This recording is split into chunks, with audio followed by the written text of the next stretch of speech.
Call to order, Charter Township of Plymouth, regular Board of Trustees meetings, Tuesday, September 9th, 2025, 6:30 PM.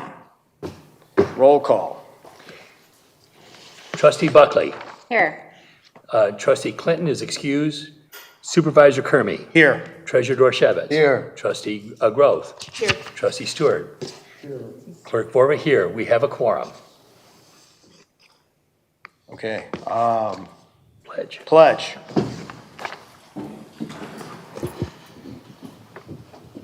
I pledge allegiance to the flag of the United States of America and to the republic for which it stands, one nation, under God, indivisible, with liberty and justice for all.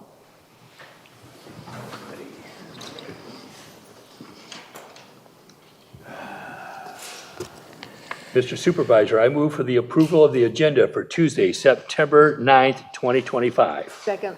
Second by Groth. I'd like to have item 2D put up for vote. Item 2 On the consent agenda? on the consent. In other words, take it off the consent agenda? Yeah. All right. So what particular, is there a particular one? Yeah, D, Well, D is. appointment to the Historic Commission. Okay, that one right there? You want Yeah. it taken off separately? Okay. There's been a motion to remove D from that. We need to have a vote on that. Roll call. Trustee Buckley, Yes. Supervisor Kermy, Yes. Treasurer Dorchevitz, Yes. Trustee Groth. Yes. Trustee Stewart. Clerk Borba, yes. So D has been moved off and is separate. I also move that the minutes be held separately because I was not here during that meeting. And so we need to do an approval of the minutes separate from the rest of the consent agenda. So. Can I make that motion now? Yes, you can. I move to approve the minutes from the Tuesday, what day was it? From the August 26, 2025 board meeting. Second. All in favor? Aye. Borba is abstaining because I was not here. Mr. Supervisor, I move for the approval of the consent agenda minus item D. Second. Second by Dorchevitz. Dorchevitz. And we need a roll call. Clerk Borba, yes. Trustee Stewart. Yes. Trustee Groth. Yes. Treasurer Dorchevitz. Yes. Supervisor Kermy. Yes. Trustee Buckley. Yes. Motion carries. Everything's approved except for D. Now, D can be considered. So you're going to make them, Does anyone want to make a motion to approve this resolution Or, for the appointment of Mr. Willett? did we remove it for discussion? Yeah. Yes. Just for Discussion and particular vote. vote. Discussion and vote. if anybody has any discussion on it. Mr. Supervisor, I move for the approval of Resolution 2025-0909-72 for the appointment of Doug Willis for the Historic Second. District Commission, yeah. District Commission. Any comments? I would just like to say that I've known Mr. Willett for many, many years. I've known his father and his mother. They're newspaper people for many, many years. Doug has, in the past, served on my election board and assisted me with election, just about anything that touches and concerns elections. Not only setting up the different precincts, but also training of people, and also acted very well in making sure that all of the certifications of the election equipment was done appropriately. Well, and I respect that. And I appreciate that you mentioned to me that you had him sit out for a couple of elections due to some scandalous, representation online and in the news circuit. I'm voting my conscience here. I realize that, nothing came of it, but I just can't in good conscience vote for someone that has some scandal trailing them. So that's why I'll be voting no. Okay, the motion is on the floor by me, seconded by Growth. Roll call, trustee Buckley. Sorry, I didn't know it was first. No. Okay. Supervisor Kermy, Yes. Treasurer Dorchevitz, Yes. trustee Growth, Yes. trustee Stewart, Yes. clerk Borba, motion carries. Now the minutes? No, we did the minutes. Okay. We're all done with set. that. All right, okay. So, Public comments. we've done the entire consent agenda? Yes. I mean, all right, okay. I didn't, Consent agenda. That means we consent. all right, public comment on non-agenda items. You have 3 minutes. Please be as succinct as you can, and try not to make too many attacks on, you can make attacks on me, but typically other people is not a good way to attack, not a good idea to attack them. Don't make any on me. No one? All right, we'll move on. Okay. So we'll move to the regular agenda, which we're going to have planning. Liz Hart is here. It's an amendment to the zoning map. It's somewhat unusual that we're going from residential to agriculture. Usually it's the other way around in Plymouth Township over the years. So somebody wants to have the ability to keep horses on a 10-acre plot, piece of land on North Territorial, and she's going to tell us about this. And then I'll have some other comments after. Thank you, Supervisor Kermy. Good evening, Board of Trustees. My name is Liz Hart with McKenna. As Supervisor Kermy said, this is an application to rezone a residential property at 5100 North Territorial from the R1E One Family Residential District to the AG Agricultural District. The subject site consists of a single parcel, approximately 9.75 acres in size, and it's located on the north side of North Territorial, just east of Napier Road. A single-family home exists on the property today and will remain and be used by the property owners in the future. A rezoning to the AG Agriculture District will allow the owners to have their own farm animals on the property. And McKenna's review letter is enclosed, which offers additional details and findings. We did conclude 3 findings based off of the 6 criteria for a conditional rezoning, and those 3 findings are: 1, the property has characteristics which are consistent with nearby properties in the agricultural zoning district and would promote the continuation of a low-density character in this area. 2, the proposed agricultural uses would not alter the character of this area of the township in a way that is incompatible with the goals of the master plan. And 3, the site and construction of new accessory structures can comply with the dimensional requirements of the AG district. The Planning Commission held a public hearing on August 20th, 2025. There were no public comments received. However, 1 written email in support was received and submitted into the record. The Planning Commission did unanimously recommend the map amendment to the board. And as an amendment to the zoning map, the final decision and adoption requires an affirmative vote from the Board of Trustees. That's my brief summary of the application for you. I am happy to go over anything in the staff report or if you have any additional questions. Thank you. Go ahead. I have a comment. I was concerned that this piece of property would get a windfall property tax reduction, and I have 2 opinions from our assessor. 1, that because there's a substantially much larger, more expensive home on the property, that will dominate the valuation, so there won't be a change. And second, since it will be zoned, it's already residential, if they applied for an agricultural exemption, they would, which generally lets you be exempt from the school tax, They already are that way or will be in that position with the rezoning. It currently is, and it will stay that way. So there's not going to be a windfall coming from this rezoning request. Go ahead. Can you tell me how you define farming? You said something about they want to do farming operations. How is that defined? In the ordinance or just how I define it? What is meant by, you said that they want to do farming. I'd like to know what that means exactly. My understanding is they want to have animals on the property. Okay, well, can they not have horses on the property with it zoned residential? That's not true according to the law that I read.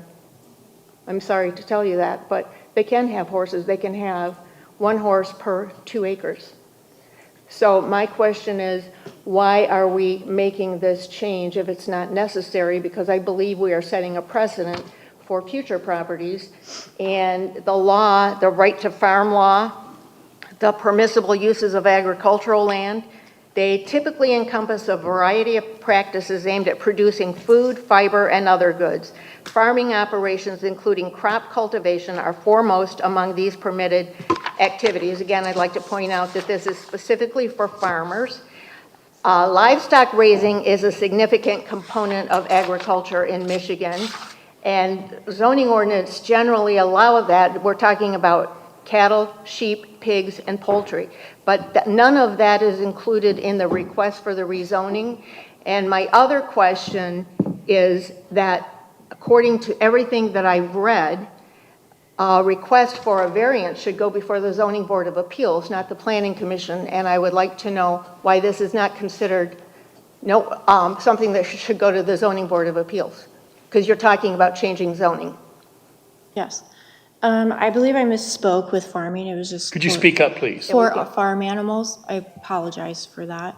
And your question of why it doesn't go to the variance, the Zoning Board of Appeals, I believe this was the applicant's request to be rezoned and not to go forward to the ZBA. Well, I'm sorry, but that is the purpose of our Zoning Board of Appeals. And the law, again, in my research, I've found that it's a deviation from the established zoning, and that needs to go before the Zoning Board of Appeals, because the Zoning Board of Appeals should be making the decisions on the zoning. So I asked the question specifically to Laura Haw, who's the vice president of McKenna, and she said this is the only way that they'd be allowed to have horses. That is not what the law That's says. what she said, and so that's what, excuse me, that's what I'm relying on. Okay, I'm So- not going to rely on it. Our attorney will have to weigh in on this, or it'll get tabled. Well, how do we know they just want horses and not some Exactly. other animal? And that's what we're approving, is some other animal. Right, what animals? It's their discretion, I I guess. think it's Are they very here? vague. Yeah, they're here. Or could you think. come up and elaborate? Please sign in and make sure the microphone is on.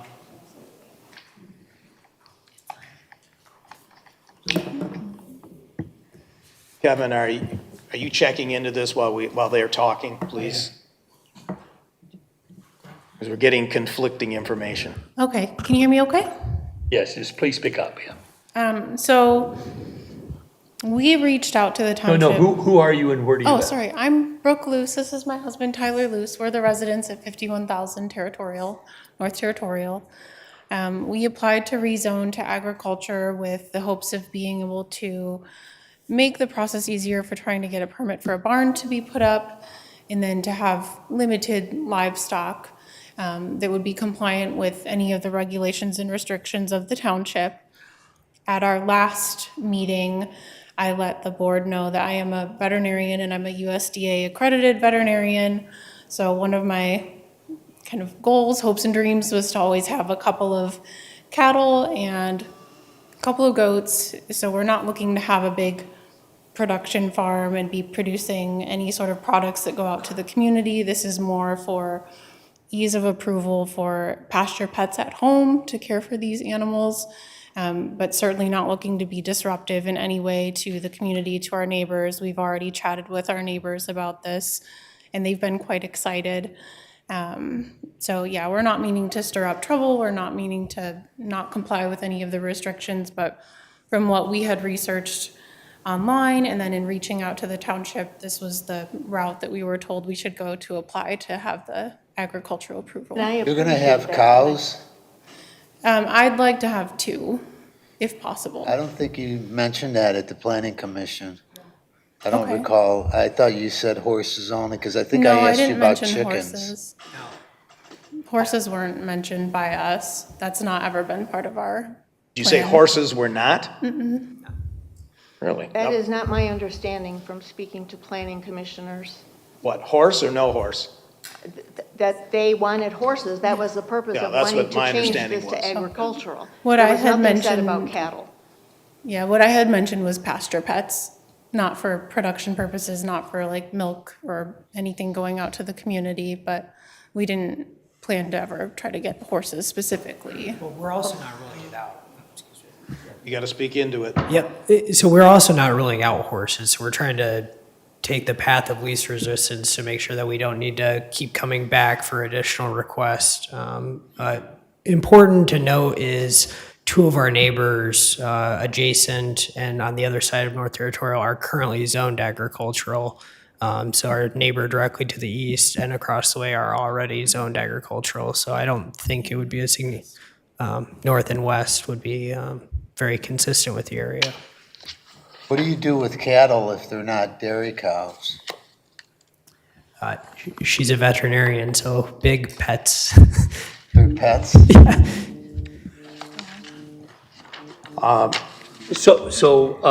The property that's just west of you, is that being developed right now for residential? It's two No. Yeah, on the east side of us, our neighbor has. I mean, east side. Yeah, What's he the has side a of you? lot that's about 10 acres as well, that's zoned ag, and then just beyond him on the east side is where they're developing the 7 homes around the There's ponds. homes around the ponds there that I see on the map. Correct. Because I've driven by there and I was trying to kind of locate your property there. Page 87, Bob, if you can find that, there's a description. Yeah, the planning commission minutes are in here. Doesn't say anything about a horse, pasture animals. I was farm told animals, verbally horses. And Permit for private stables. I think a zoning change is important to have full consideration. First off, we're missing a trustee, but aside from that, I don't agree that that should not have gone to the zoning board of appeals because I don't that know. is their job. Kevin? All right, there would be 2 options here, depending on the nature of the proposed use. Page Can I 87. ask you again to describe what the reason for the proposed zoning map change is? So we wanted this to try to make the process easier for having approval for a private barn or stable for large animals to keep them as pasture pets. What kind of animals? So my ideal would be to have probably 2 Highland cattle and maybe 3 goats. So we're not looking to have many, but and of course I know our township has restrictions in terms of how many large animals per acre you can actually have. So we would make sure that that fits within those standards, especially for where their pastures and a barn would be. But this is meant to be very limited. And Okay, as a general rule, a zoning map amendment is done, or is originated at the planning commission. If there is a special use, or for lack of a better term, a special use in a residential district, there would be the keeping of horses, donkeys, mules, ponies, and other domesticated animals other than house pets in the RE1 or R1H district, and I don't know which district you're in right now, RE1, okay? R1E, yeah. for private use only, subject to the standards of section 2.83. So this procedure could be done either by rezoning or by getting approval by the zoning board of appeals for that particular use in a residential or R1E district. So by not going to the ZBA, what is this doing? It's gonna be, it'll be a zoning change. We have to change the ordinance, but the ZBA would not have to change the ordinance. They could just grant a variance. Exactly. Exactly. It's not exactly a variance, it's a Special use. special use that is, Special use. that is normally approved or considered by the planning commission, but under the zoning ordinance as it exists now, this particular special use would be considered by the zoning board of appeals. So So this is that's not. totally opposite information that I got So the from planning McKenna. commission was not the proper venue? It's a possible venue, It's a possible venue? yes. Huh, I think there's a question. You know, Question about cattle. I like property rights, and I like people to do whatever they want to do on their property inside of the zoning.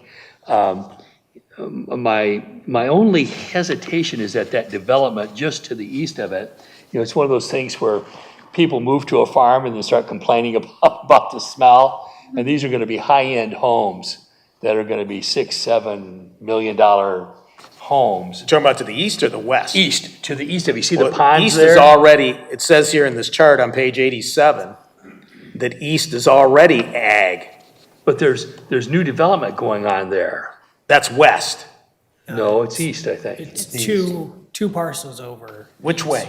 To East, the east. East. so you see. Is that the Andover, they're building 7 houses? Correct. Yes. Okay. You see, All so right. you could have $1 million homes there, and really, I don't, if someone moves to a farm, I go, well, you knew there was a farm there, you know?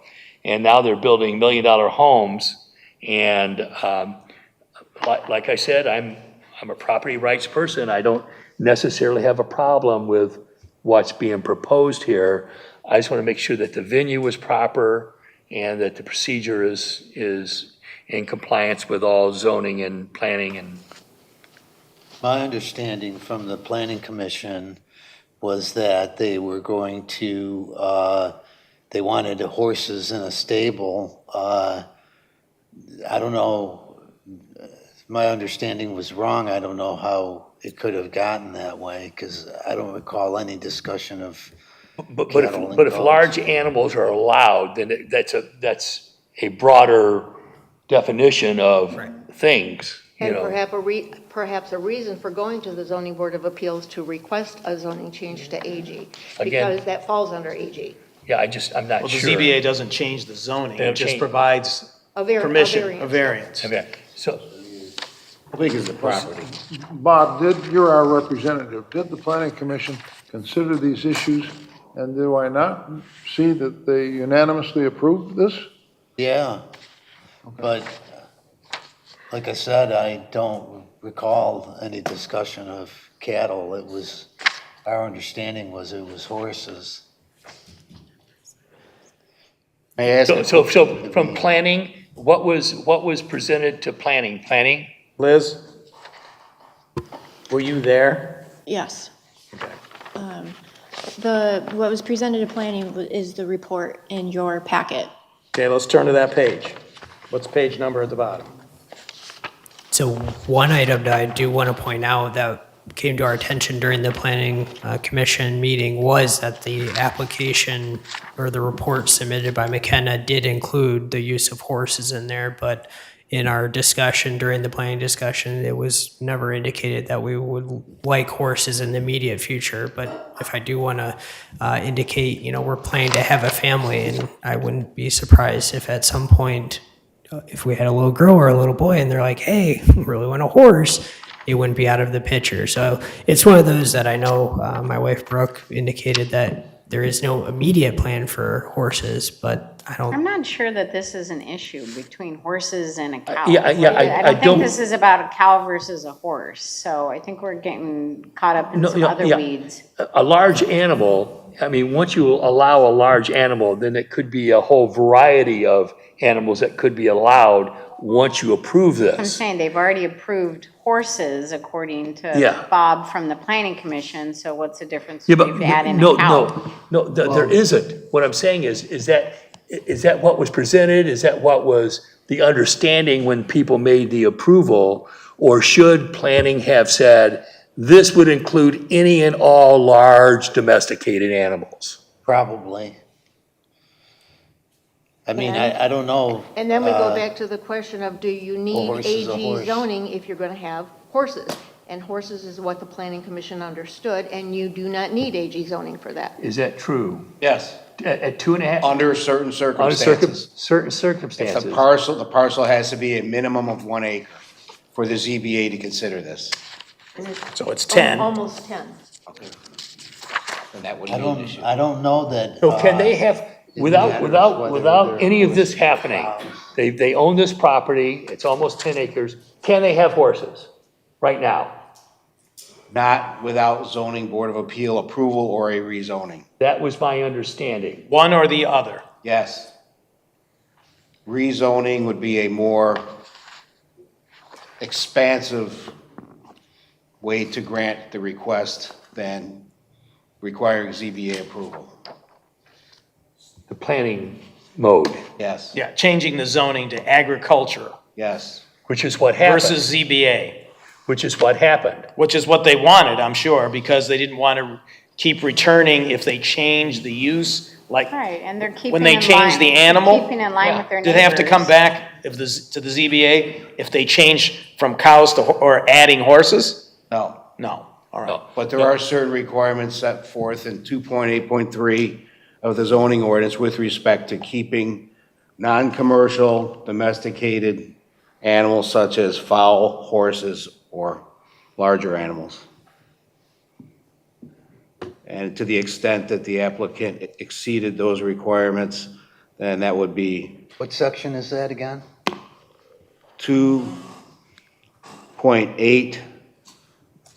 2.8.3.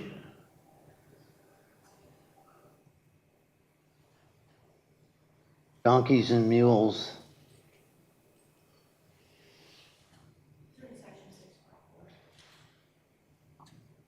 Or politicians, which are jackasses. Keeping of horses. That is the residential section there. Yeah. And subsection 6.3.4 refers to section 2.8.3, which sets forth additional requirements. It'll be in a different article, Article 2.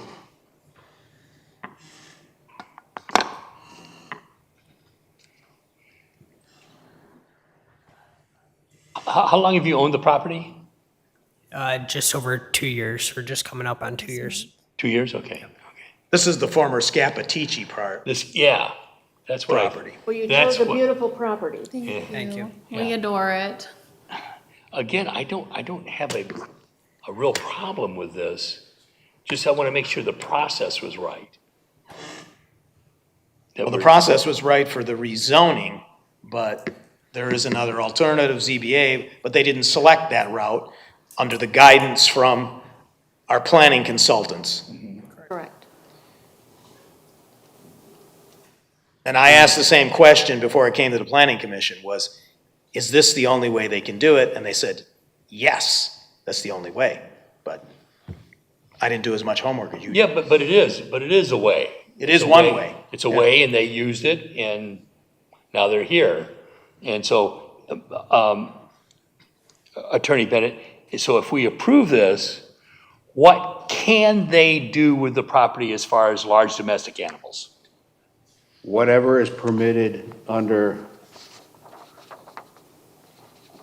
Right to permit. no, it would be. 2.8.3 is right up on the screen right now. Keeping of horses, donkeys, mules, ponies, and other domesticated animals. That's if the district stays residential. Yeah, If it switches to agricultural, we have to go to Article 5 and go to Which says what? principal permitted uses.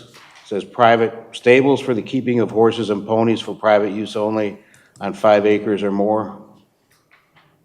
So not goats? I like goats. No, hopefully we'll hire some to clean up our pond. Yeah. So under changing it to what they want, what can they do? The permitted uses in an agricultural district are listed in section 5, or pardon me, Article 5, Section Care 1. facility fall under agriculture. the Beats me. What section, Number Kevin? 5. That's one where you're at. 5.1. That's where you're Yes, at. that's what's up on the screen. Agricultural use. 36.2. Stables or barns, for an active, subject to standards of section 5.212, farm Then- operating, holding, and part of the raising of hogs and other animals by feeding of garbage, sewage, rubbish, or off. Whatever that is. What is Yeah. awful? Awful, Awful smell. It's it's cuttings. cuttings, yeah. Oh, And agricultural uses that it's referred there in number 2 as a permitted use is defined in section 36.2.7 of the zoning ordinance. And if you'd like, I can read that, or you can put it on the Please. screen. Well, yeah, get it on the screen, but I want to hear it too. 7.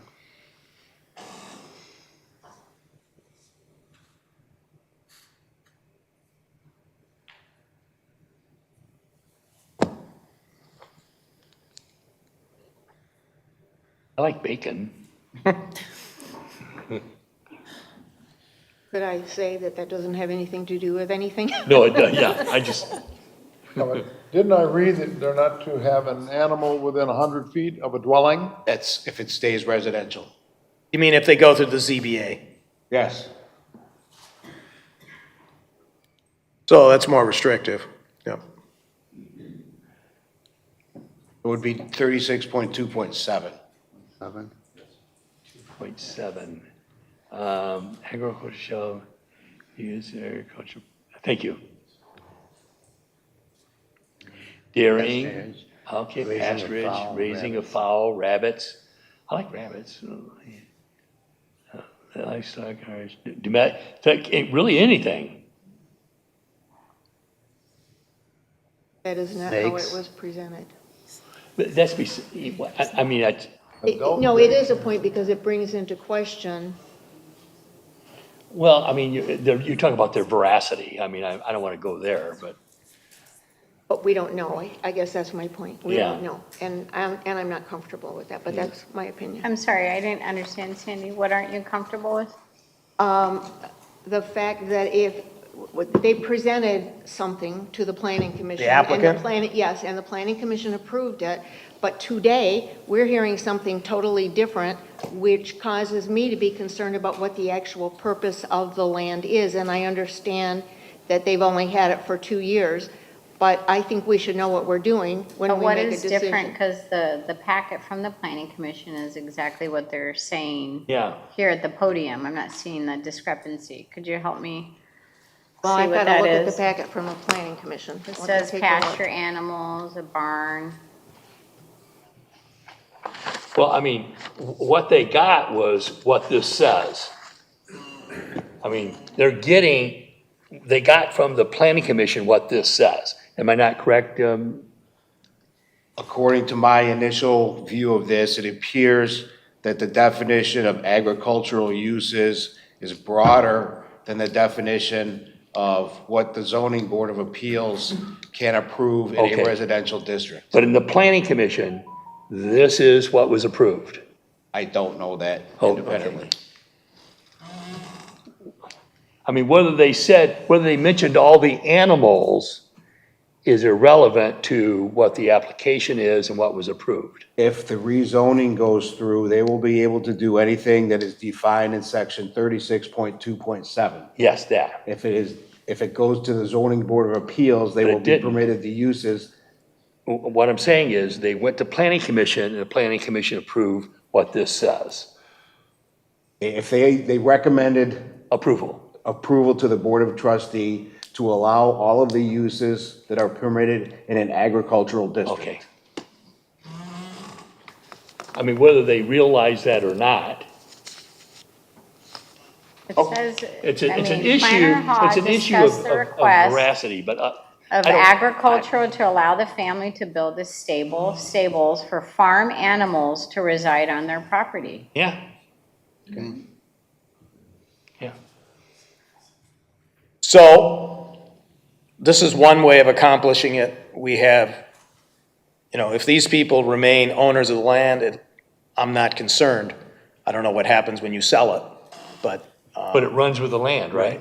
It will continue to exist as agricultural zoning unless it's changed by the township board Right. or by the property owner. Exactly. You can't change it unless the property owner agrees. Well, if the township has the power to initiate a zoning change, however, if the property owner objects to that, it would probably be litigated. Yes. Supervisor, if I could add one comment. We do have a deed restriction on our property, so our parcel is not able to be split more than one time, so we could only have one additional residential unit on it. So it's our understanding that a couple of deals fell through when we purchased the property because of the deed restriction. So that deed restriction is written in such a way that even if we were to sell the property, that would continue. So in the interest of developments and all that, that would be further limited. All right, so that eliminated land speculators. Exactly. The prior owner, Scapitici, put that in place. Yes. To keep the property as intact as possible. Yeah, and our neighbors just to the west of us are, and the northwest and the north are all part of this family. So they've all, I mean, they were excited to see us come in. We plan to stay there indefinitely. I kiddingly told him I'm going to die in this home because I don't wish to move again. So we don't have any plans to sell or move out of this area, but this has, like, we've become a very close part of their family. And I think that's one reason why they were happy to see us move in, because they know we're going to take care of this land and that we want to do what's best with the home and the property. And Well, that's irrelevant to the issue because Right, I mean, 'cause once it's granted, then it is what it is. Who sent in the email in support of the rezoning? Was that family? no, that Do we was know? another neighbor of ours, Eileen Powlick. She lives on the southeast side of us, across the street. So she's another neighbor that we've met and got to know quite well. Does she have a agricultural zoning of her property? She does, yeah, interestingly enough. So these other parcels that we're talking about that are agricultural, are they of the same size as your, so they can do whatever this is?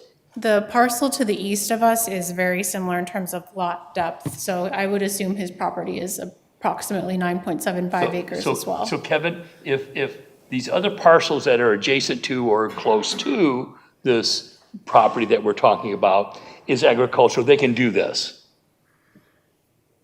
If, what case law says with respect to rezoning is that the rezoning is presumed to be valid if it is done in accordance with the master plan. Okay, but right now, the parcels that we're speaking of and that they have spoke of, which are already zoned agricultural, that are are similarly situated, can they do these things? They can do whatever is in that definition Okay, right there. so they can already do it. Yes. That's what I want to get. So, If it's zoned agricultural, they can do it, okay, so, because that's a principal use. So really, you guys are the odd man out there, right? Yeah. Yeah. all right, all right. So, all right, I see this also as being directionally towards lower density, lower traffic, which we've heard a lot in the surveys. Sure. From our master plan. Right. So it is going in the right direction, even though there is a deed restriction already.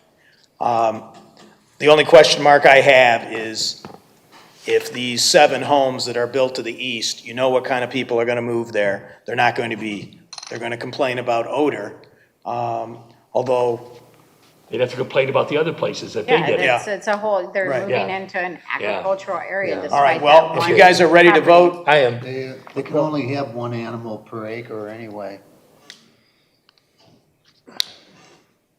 Well, whatever it is, the people around them can already do it. So, Mr. Supervisor, I move to adopt Resolution 2025-09-09-73, authorizing the adoption of a map amendment to the zoning map, rezoning the property at 51,000 North Territorial Road to the AG Agricultural District as recommended by the Planning Commission. Second. Okay, it's by me, and then also, and second, Buckley. by Buckley. So we have to have a roll call. Supervisor Kermy, Yes. Treasurer Dorchevitz. Yes. Clerk Vorba, yes. Trustee Buckley, Yes. Trustee Groth? No. And Trustee Stewart? Yes. Motion carries. Congratulations. Thank you very much for your time. We appreciate Enjoy. it. Please be respectful of your neighbors. I can't Absolutely. overstress that. Like I said, being Even a if you don't veterinarian, have- I'm not looking to cause any problems around here by any means. That's an unusual posture. You should be commended for that. With the number of problems I see coming in neighborhoods into my office, it is shocking. Yeah. At how poorly people get along and respect their neighbors in a community that is supposedly a managerial, highly educated class. Yeah, not looking to cause trouble. So, at no all. trouble? Good. Welcome. We need a lot of new young couples. Thank you. So, the swearing in and what we're at. I can do it right now. Well, let's just do it at the next meeting, we can do it. Okay. At the next sorry, historical we meeting. got out of Next sync. historical meeting, we'll swear you in, okay, Doug? Thank you. You're welcome to stay for the entertainment. You'll be entertained, I'm sure. So the next item is going to be our discussion on fire consultants. And what we did was, we had 4 people come in here a month or so ago, and we narrowed it down to 2 based on what the Board of Trustees decided. One is Stone Productions, who is here tonight in person, and the other is ESCI from Chantilly, Virginia, Joe Powers. And what I see is we don't need to go through presentations again unless that's the option of the consultants or the board. We can ask questions. And if we have suggestions on how do you want to do this in a different way, and we intend to vote at the end of this meeting on who we want to engage for this review of our fire department and fire operations and how it relates to HVA and number of calls, that type of thing. So it's open to the board to. Mr. Supervisor, we're missing a very important person here in Trustee Clinton. As you are, all of us are well aware, that he was very instrumental in passing the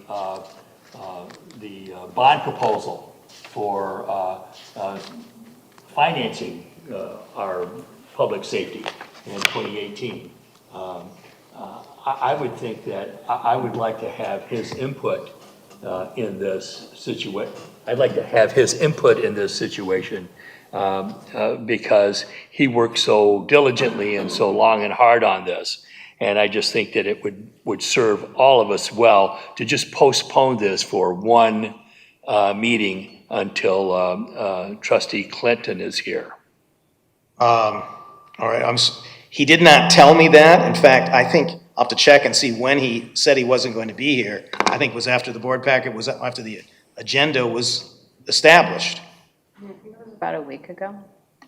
Yeah, that's about when the agenda, I'd have to look here. Let's see, let me just take a pause. I think the consultants, do the respect of a vote tonight. You're in from Virginia? Well, no, they're not. The guy up here is from Virginia. Oh, okay. These gentlemen are local. Let me just see if I can confirm here. Maybe Sheila Acker can help me if she's listening. Let's see. Let me do a search. When Mark said he Yeah. wasn't going to be here? I remember seeing the email, but Okay, I know. It's he tonight. sent it on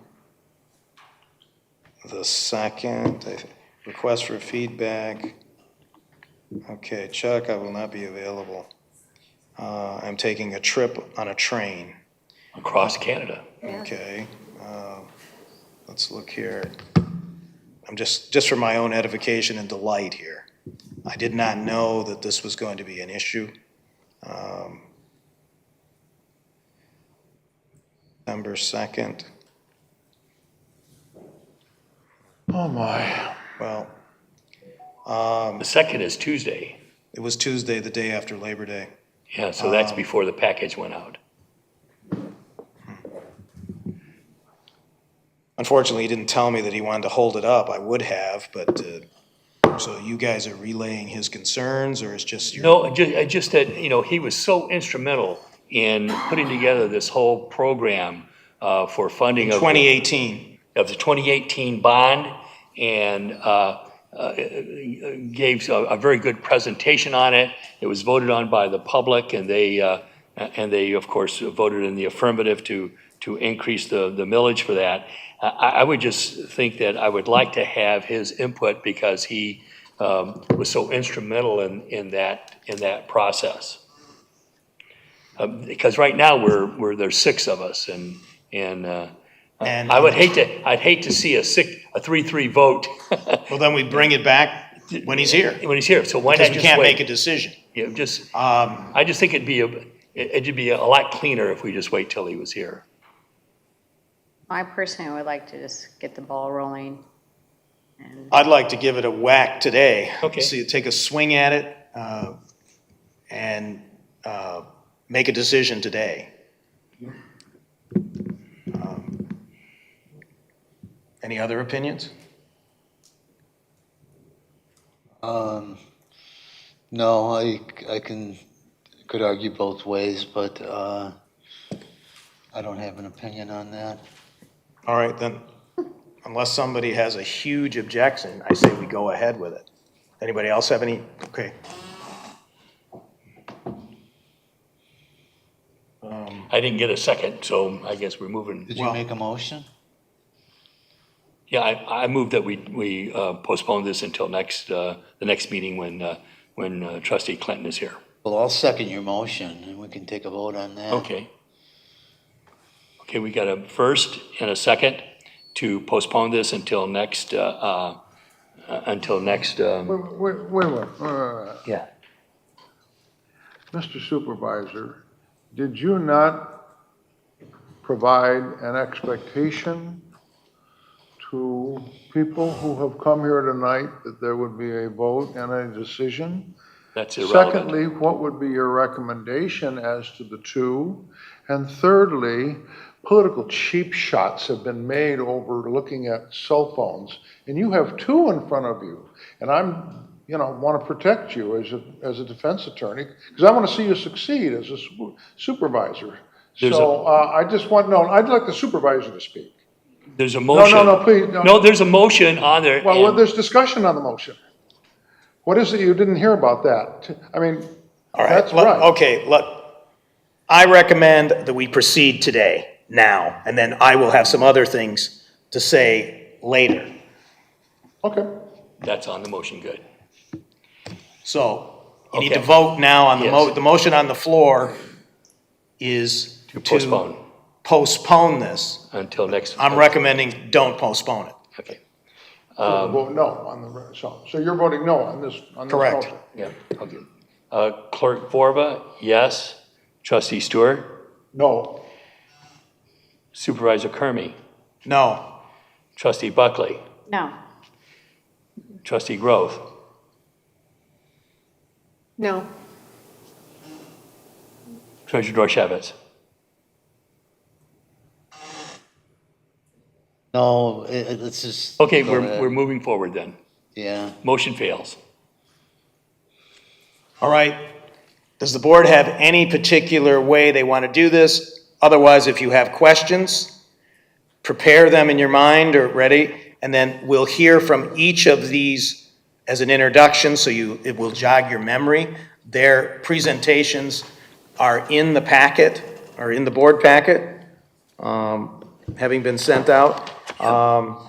So what we'll do is I don't know, somebody got a coin, or who goes first, or you don't, it doesn't matter.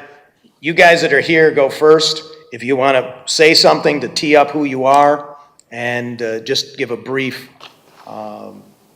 summary to remind us again, right, of what you want to do and how you will accomplish it. Well, good evening. My name is Rich Marinucci. What I'd like to start off first is introduce Greg Flynn, who is my partner in this endeavor, and we do a lot of consulting work together. He has a very strong background in EMS locally and at the state level. In addition, he's currently the fire chief of West Bloomfield Township, and he also is a graduate of Executive Fire Officer Program at the National Fire Academy and the Post-Naval Academy Graduate School. So I'll let Greg introduce a bit more. Good evening, Greg Flynn.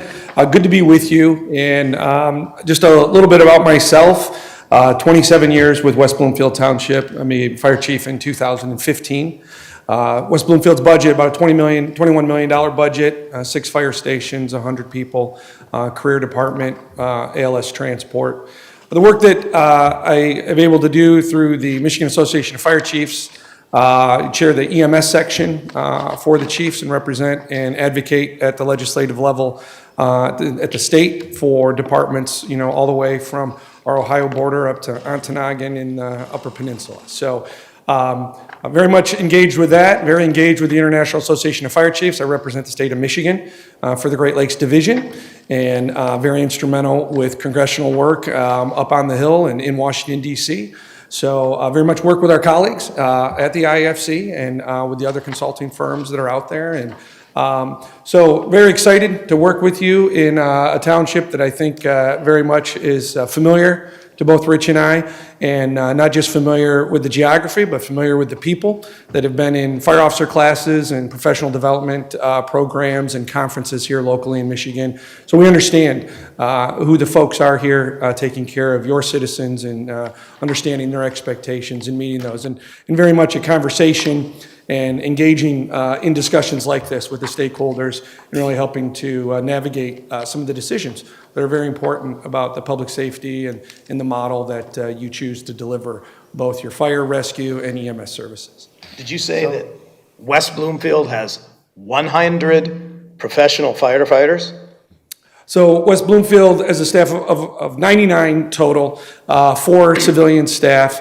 So we have 61 firefighters and then 12 sergeants, 12 lieutenants, and then the senior command staff and my executive staff. So, yeah, that's... Did you build this department?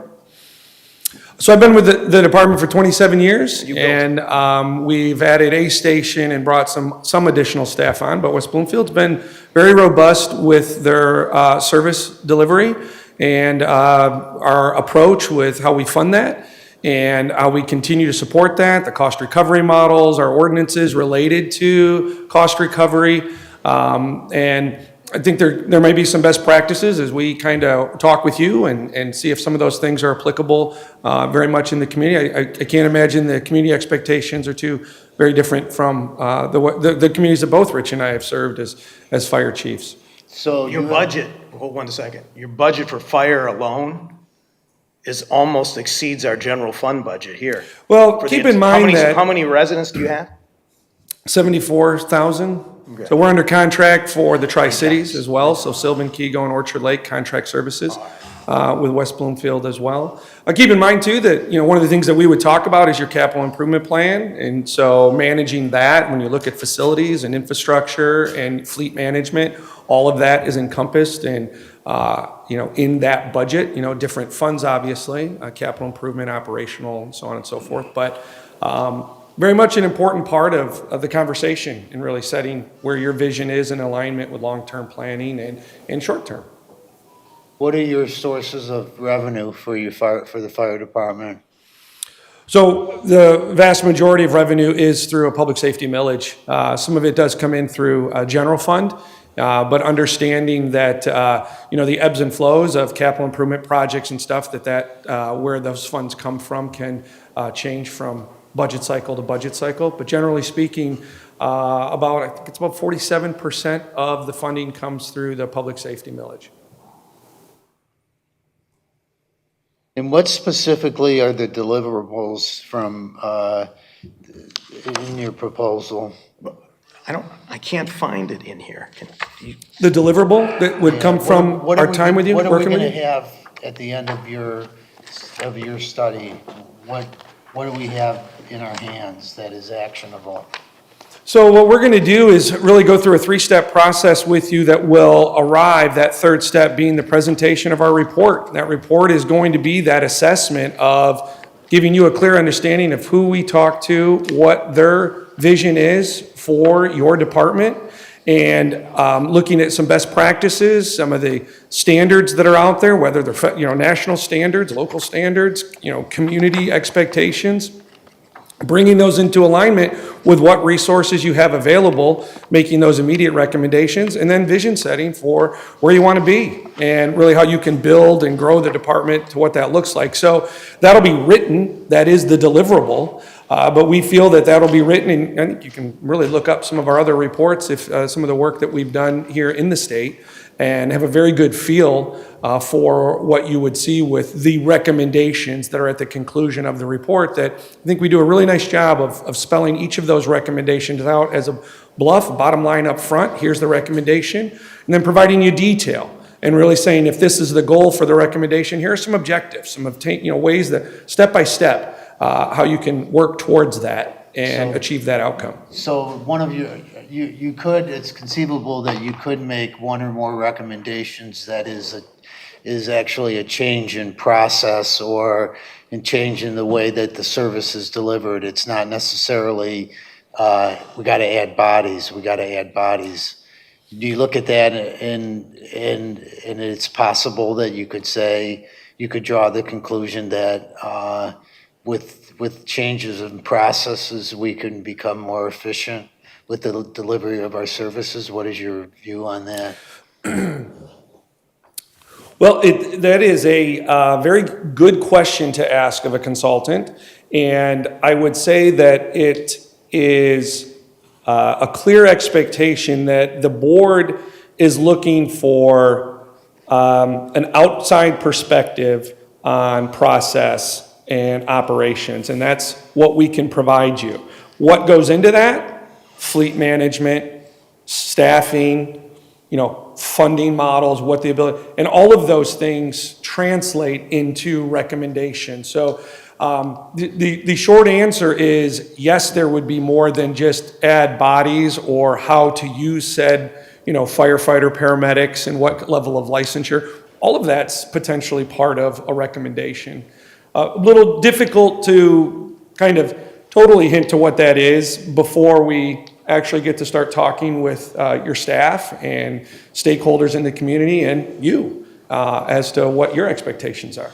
What are the biggest challenges you have in delivering your fire services in West Bloomfield? It seems, I don't know, do you have enough people? What are the challenges that the key challenges that you encounter?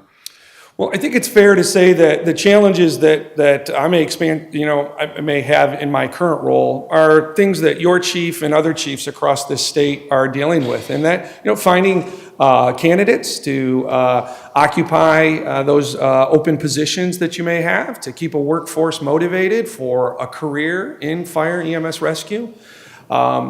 Understanding that the fire department should be reflective of the community that they serve, and finding a diverse group of candidates that in a career that is inviting to those that live in your community. So those are funding and ensuring that your fleet and capital improvement projects continue to be the state-of-the-art equipment that your residents expect, but understanding that build times and the cost of renovation or looking at infrastructure, those things all need to be planned out. Those are continue to be challenges, and I guess lastly I would say the professional development of staff. Building a pipeline of future officers and those that would likely take on leadership positions within your department, and having those come from within. There's a great deal of pride that comes from a department when your leadership promotes from within and has been serving the community their whole entire career. It's very much what my experience has been. I know that Chief Marinucci had a similar experience, and there's a lot of pride when you are with a community for your entire career and taking care of people for 25 or 30 years. Are you an Act 78 community? An Act 78 community in reference to? You must not be if you don't know what it is. It's civil service. Is that civil service? Yeah. We are not. I don't know if you've worked under a we're familiar with them. I've sat on oral boards I've worked with communities that have had that for their promotional process, so. But I don't work within that, within those Why did you parameters. ask that? Because we are. We are. Oh, so you're just seeing if it, okay. See if there's any experience with that. How would you analyze the runs? What methodology would you use? Since they've grown over the last 10 years. So the things, How will you determine if there's errors in the coding or whether the CAD data is not reflecting reality? well, one of the things that will probably emerge very quickly is just simply talking with your staff as to what's going on with the call volume, talking with the firefighters and understanding if that's an area that you wanted us to look at more closely and do kind of a dig into that kind of stuff. That would be unusual. I would say that that is not something that we typically do in the realm of you need to have certain things functioning before you start to pick at other areas. Now, what you're going to hear from us is years of experience of being fire chiefs in Southeast Michigan and knowing what works. What I will say to you right now that I know my colleagues at the IAFC have, I just saw them at FRI, and they have a lot of technology and resources that they leverage, which they may be better suited to do this deep dig, and I'm sure that you'd be willing to comment on that. Neither one of us want to oversell you on huge data analytics and heat maps and that. What I can tell you that we're going to be able to do is connect with your people and connect with you, connect with the community, and set a vision for where you want to be, because whatever is built or is analyzed is something that needs to be replicated so that you're seeing that on a routine basis, not just when consultants come in. It needs to be sustainable, whatever your processes are. And so those are the things that we look at. So just, again, are you radioing in units en route? Are you using some kind of computer device that timestamps those things? I mean, those are things we'll just be looking at your overall process. But I don't want to oversell us running through things through analytics and that kind of, that's really not our specialty as far as that goes. We have a very common sense approach based upon our time in the business and working with a lot of different agencies over time. So we utilize our experiences, our education, our instincts based upon our knowledge of the particular region and what the expectations are of them becoming the community. I think I told you this last time we were here, is that ultimately it's up to each community to decide the risk tolerance that you're willing to take based upon what you and your residents desire and your willingness to pay. And so we don't counter that in any way, shape, or form. We give you options that says, if you do this, here's the likely outcome. If you do that, here's the likely outcome. Here are some areas where we think you can improve your processes, maybe save a few dollars. Here's some other areas where we think that you maybe need to make an investment for the long-term benefit of the community. Because it all comes back down to how does the fire department contribute to the overall community and the contributions that you make to make it livable and to make it a desirable place for people to live. All right, so do we have any other questions right now? They can come back, but first of all, does anybody need to take a break? Do? Okay, let's do this. We're going to take a break for 5 minutes. Hallelujah. And then we'll start with the other group.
Back in session, 39. All right, now we will hear from ESCI, who is here remotely on the screen. I know it may be difficult for some people at home to see it. If possible, the videographer, it'd be great if you could point at the screen or something like that, or somehow so you can pick up at least the audio in a good way. All right, Mr. Joe Powers.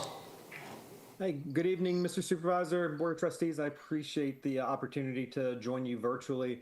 The one day a week that Detroit does not have a flight from Detroit back to Washington, D.C. is tomorrow morning, and I've got to be just south of D.C. tomorrow morning at 9 a.m. So I sincerely apologize for not being able to make it to see you guys in person.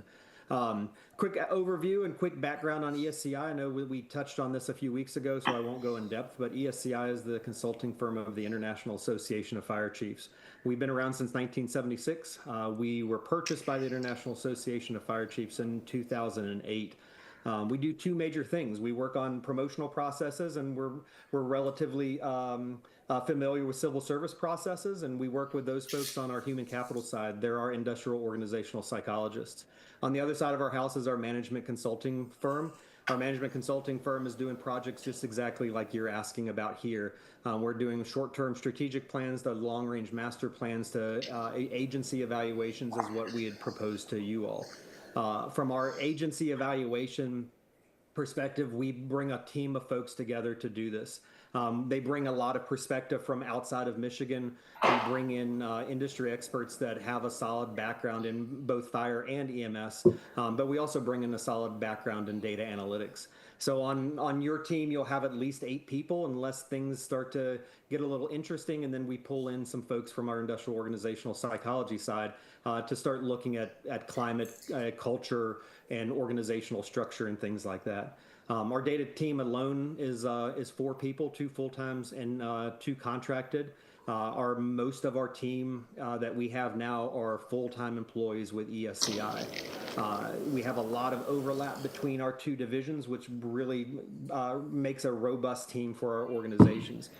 We mainly work with small fire departments. There's been this myth of ESCI that works with the Houstons and the Detroits and the things like that, which we do routinely. However, a vast majority of our projects are small town fire departments that don't have the resources and are looking for the efficiencies in exactly what you guys are asking for, and also trying to do a deep dive into the data that is coming out of your CAD or coming out that may or may not come out of your third-party EMS. From a project perspective, the way that we're going to approach it is a little bit of onboarding up front. We provide some full-time employees that work with you directly to get the data that we need in order to make this thing happen. Then we dive right into stakeholder feedback, and really we allow you all to figure out exactly how you want us to engage and who you want us to engage with. We'll help you in that process and provide you some best practices, but again, it's up to you and how we engage with your community or your township employees. Then we get into an evaluation of current conditions, and that really looks like understanding, where the township's fire department is today, from staffing and apparatus to planning to EMS delivery to actual performance across the board of all of those. So that'll be a major component, and that's really where the data analytics comes into it, where we bring in that team to dive deep in and make sure that we clearly understand what's going on. Then obviously there's got to be some hard and fast findings that we report. Those findings and conclusions and recommendations will come out in a final report that of course will provide you in there's a couple different forms that we do it. Typically we provide at least a PDF format so that you have a quote unquote paper copy. But sometimes the community will ask for some sort of a public facing tool so that they can see where the findings, recommendations, and some of the data is, and that could be part of this process as well. I would love to answer any questions, and again, I really do apologize for not being able to be there in person. So I'll just ask one question and then other people can go. Is how would one of our major thrusts of this engagement is to understand the growth in our call volume. How will you handle that? Yeah, How so will we you start. analyze it? How will you determine whether our data is, we have good data integrity, whether we're coding correctly, those type of things? Or is it demographics, whatever? That's one hypothesis is, oh, we're getting older. Yeah, absolutely. And that's I mean, it's a great question. The first thing, and you kind of hit the nail on the head at the very end. The first thing that we're going to do is try to understand first, not try to understand, but we're going to visualize and help you understand your demographics and the change in the demographics over time. Then we dive into a couple different data sets, whichever data sets that we have access to and we are provided. We pull those data sets into our team, and then we define if they're reliable and valid, meaning that we're going to go through and clean it. We're going to establish outlier policies and make sure that the data that we're asking you to inform your decisions on is actually clean data that is reliable in informing decisions. And then we look at what are your major players, what are your major key topics in the increase in call load over the years, and then compare you to other like-size agencies. Are they seeing the same thing across the board? You know, the one of the questions that one of the trustees had earlier was a great question. You know, are you going to recommend, are you just going to recommend more people to align with, with what you know? And in the gentleman, and I apologize for not forgetting your name, sir, or for forgetting your name, sir, but the gentleman was perfect. It's all depends on where the project goes. However, the data is going to tell us what's going on, and a lot of times it's not about adding more people or adding more resources. A lot of times it's changing the model. It's understanding that a traditional fire service model and a traditional, we respond to every call, EMS or the 911 calls with a fire truck with lights and sirens. That may not be the model of the future, and very likely will not be the model of the future of the American Fire Service, because we have become, and I say we, after spending 27 years in the fire service, I still feel like I'm part of that family, but we have definitely become a primary source of patient care and health care off of ambulances and fire trucks, rather than people doing the things that we did when I was younger. So there's a lot of nuance and a lot of factors that go into that question, but it takes a little bit of time and it takes a lot of data to dive in and clearly understand what's going on, and that's why we bring a solid data team to all of our projects. You had mentioned, and thank you for helping us out here. You mentioned that you want to determine if the data is clean. How do you determine if data is clean? If you got stat that said this took 10 minutes to get from point A to point B, how do you determine if that's correct? Yeah, absolutely. So, one, you hire really good people, which is what we've done over the last 3 years, and that was one of the biggest things that we did when I took over ESCI in 2022, was to hire people that actually knew what was going on and how to look at data and how to make sure that data is clean. From a clean data standpoint, it really comes down to understanding the theoretical capacity of your system and the reported capacity of your system, and starting to see how much of those two things align. We have the ability to dive in and understand what your system should be able to do. If resources are leaving from fixed facilities, and we know how often your incidents are being stacked on top of each other, meaning that there's concurrent incidents occurring, we can then define how often you should be showing up on time. And then we compare that to actual performance, and then we say, hey, there's an anomaly here and there's something not right. Let's dive in a little bit deeper and figure out what that thing is that's wrong. And it could be a reporting issue, and I'm using issue as a broad term. It could be the change in data to make performance look better, or it's just, the data is the data and the performance is really good, but it really comes down to looking at what your theoretical performance should be and what your actual performance is. So give me an example of bad data. Bad data. Like bad, like if it's. If it's not clean, you mentioned the word clean, so Absolutely. give me an example of what a non-clean data would look like. Yeah, so let's take let's pretend that we have 50,000 or 10,000 calls or 10,000 rows of records in an Excel spreadsheet. And all of those records, that each of those lines is a thing that we say is a call for service that the fire department had to respond to over the last 5 years. Now, if half of those calls didn't have an on-scene time, meaning half of those calls aren't reporting when the fire truck or the ambulance actually showed up on scene, that's a problem that we need to address and figure out where that data is. Now, is it just mean that data goes out the window and we can't use it? Likely not, because then we look for other sources of that data. Your 911 system, your records management system in the fire department, the data that's provided by the ambulance service, a lot of times have unique identifiers, meaning that they have an incident number that's associated with it. A lot of times that comes back to billing or the 911 center. So you can start to link those missing data pieces, those missing timestamps back in, so that now you don't have half of your data is missing. Maybe you only have 5% of your data that's missing. But it takes people to identify that and then know how to merge data together. There's another word that I'm missing that is used by my team, but I can't remember the name of that when we bring all of that stuff together. Sponge? So in this particular instance, we have a call system. Someone calls in, but it's the same system that sends out the police department.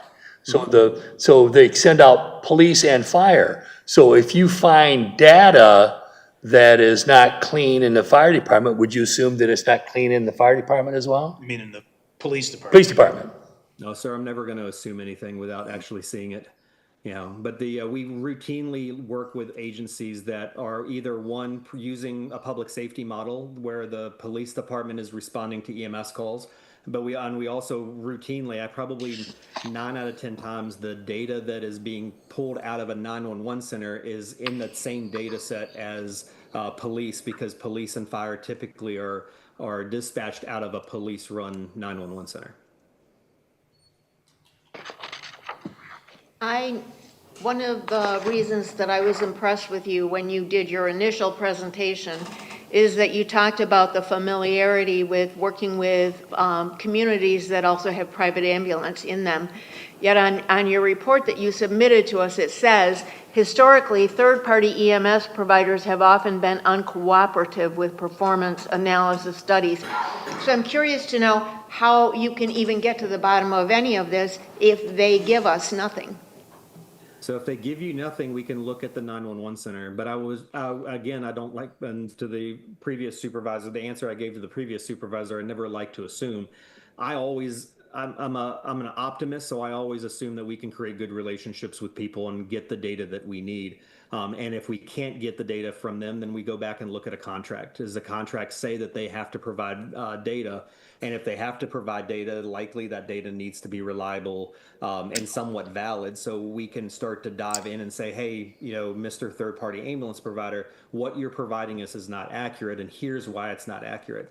And then lastly, we take a step back and punt, and we use the 911 center or the CAD, what's called computer-aided dispatch data, to define when the phone calls were made and when they arrived on scene. I have a comment about that, Sandy. HVA has been cooperating with data sharing.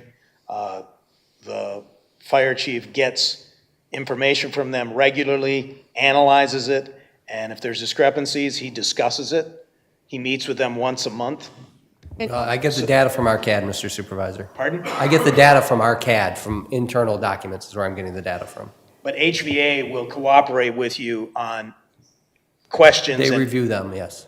Yeah, so there is that new algorithm that you started in March is meshed with HVA in some way. I don't know what the algorithm is. And to the best of my knowledge, this board has not seen any of that data, so we don't even know what's going on with it. But the other thing the point I want to make is that he's the one who said in the presentation that they do that, and then here it says maybe you won't get it. I'm not suggesting HVA won't work with us. I'm just asking I mean, if that's I the selling understand. point, I want to understand why this says, it's pretty common that we don't get it.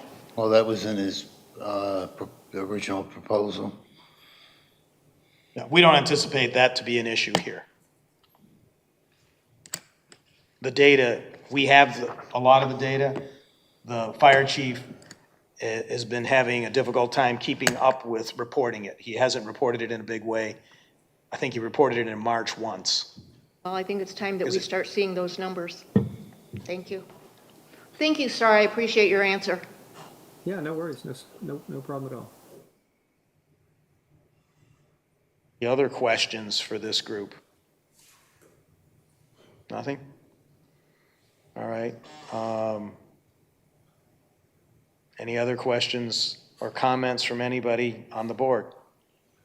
Well, before the vote, I would like to just read kind of a statement. But we're not going to vote right away. We're going to have some dialogue. Well, this is my comment Okay. before the voting. And then some of the people out here, they'll get a chance to comment also if they want. Yeah. So just in my assessment of your presentation and listening to Mr. Powers, I'm going to be voting for Stone Productions. Using a common sense approach is exactly what we need. I don't think the data or outcomes will vary dramatically here, but the understanding of our community and your local expertise, your experience is absolutely priceless. And as an added very relevant benefit, the cost is half the price that ESCI is charging, and there's just no justifiable reason to spend twice as much here. Any other comments about it? It just seems to me that we've been talking about this for a long time, and the data is already here. The data has been available to us for decades, and so I'm a little bit going like, well, why are we hiring anybody at all when we've got the data? Outside of, it's probably a good idea to have an outside group to come in and do an analysis for us, just to kind of put a cap on it. But I think the data is here, and it's been obvious for a very long time, but that's just my comment. Well, I'm a data-driven guy, and I like to see the analytics of the data. I like to make decisions based on data, not on emotion. And that's why I made the comment that we're not seeing the data. It would just be helpful for us to see. Well, I think the data. that's somewhat indicative. We don't have the capacity or the ability to do a really rigorous data analysis. You can see that we're not getting You the don't have data. the skills. Yeah, we're not getting the data. An algorithm that the police department through 911 and HVA and our fire department made early on in February, that's producing some type of data, but we don't have the capacity to analyze it, present it in a decision-making manner. And I think Stone Productions will be able to do that, and it will be at a low cost to us. And they have the local experience that's really key, knowing the geography of our area. Okay, I'm casting my lot with ESCI because we need some rigorous data analysis, and with all due respect to Stone, they are more judgment-oriented and making things like totally on personal judgment. I think there's more to it than that. We don't have the unlimited resources, so just using judgment is not the only thing. We need both. So you don't think they'll provide any data? It's just, I don't think they'll provide a lot, but they said they're not even going to evaluate the runs. That isn't normally part of their job. But that's one of the things we said we wanted. So just hold on a second before you, we'll talk first and then we'll bring that up. So I think the incremental money is well worth it. If you make a mistake in this business, it will cost you millions over the decades. I agree with you, Trustee Buckley, and I like the idea that they are local. Mr. Marinucci was a fire chief in Northville Township. It's a like township. And I think that what they can bring to us is a very clear understanding of what's going on locally and take the data and show us. The big question has been, why do we have more runs now than we had then? And they may be able to show us that. I think there's an understanding on the part of some people who think every time the firemen stop at McDonald's and get a hamburger, that's considered a run, which is ridiculous. But we need to understand. I agree with you. Well, and they're not just, townships that have been sunk. I mean, these are thriving townships with thriving EMS models and millages to go with it.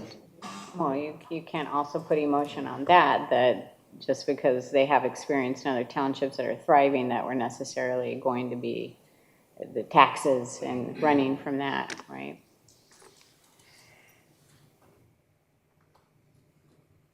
John, do you have any comments? Okay, so go ahead with your answer.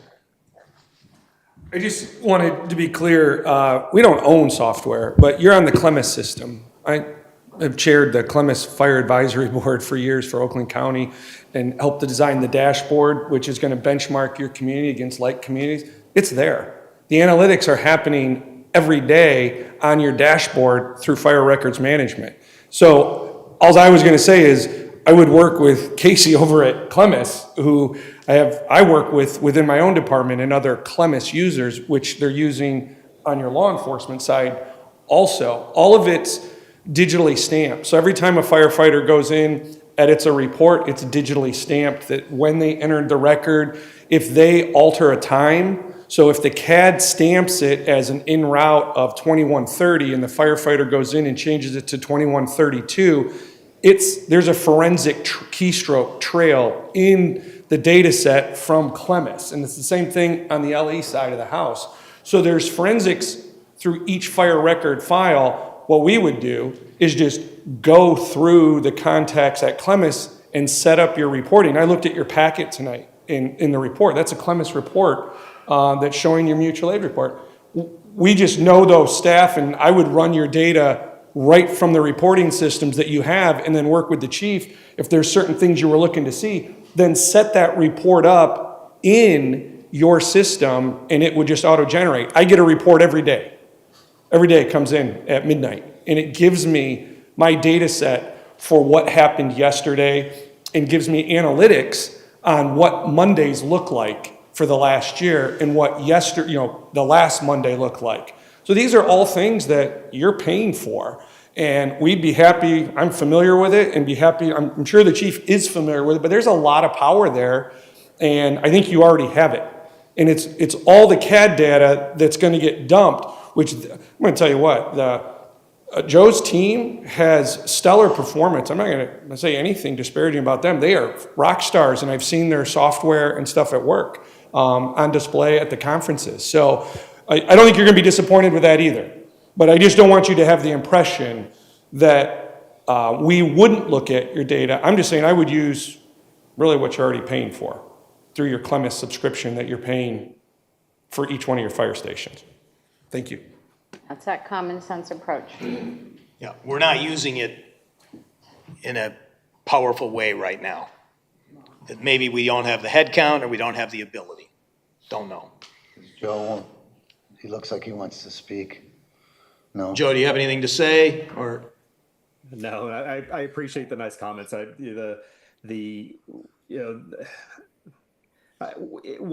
of the two of these either ESCI or Stone is your choice, and I'm going to be happy with whichever one because it's really what the community wants.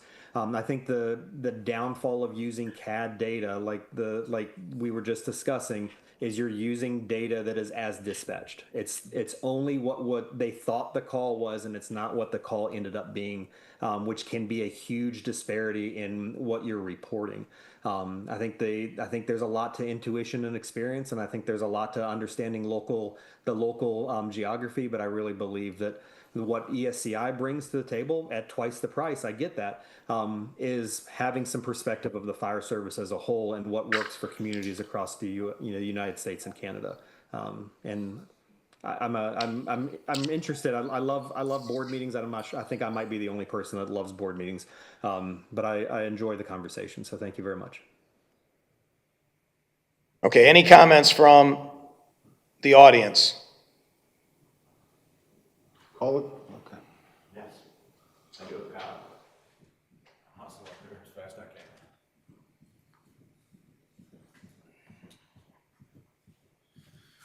Bill X, Hidden Creek. I was here when the 4 presenters presented. You narrowed it down to 2, which is great, right? So you have a local flavor versus one that's nationwide, right? And when we go and we search broader than local, we find great things, okay? Like our police chief here, Nightel. There's a classic example. But when I listened back in July, and I listened again here tonight, between the 2 presentations, the word and acronym EMS came up 4 times in ESCI, okay? And the problem statement, if I were to define the problem with fire and EMS today, it's a food fight, okay, between firefighters jumping routes, okay, and you have to drill down to figure out why that's going on. Everybody wants the best coverage, the best service. God bless our firefighters, right? But you have to be efficient. You must go through the data, right? This is an EMS and a firefighter problem. So with all due respect, $20,000 versus 40 or 50, whatever it is, right? It's a $20,000 to $30,000 delta, and my simple analysis here is ESCI will go deeper with EMS and HVA, and having the fresh eyes and knowing what they do nationwide, I think is a benefit to the township. Thank you. Anyone else in the audience?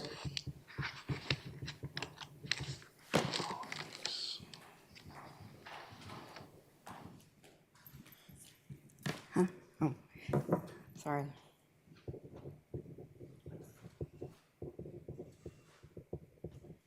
All right, so I was watching at home and at the break. You gotta say who you are. Oh, sorry, my name is Patty Posios. I live across from Tate's, so please do something there. But anyway, I was watching at home and wanted to come and give a comment tonight, so I drove over during the break. No offense, the choice is clear. For anyone who's done this kind of work professionally, you're not going to get any kind of valid result without data.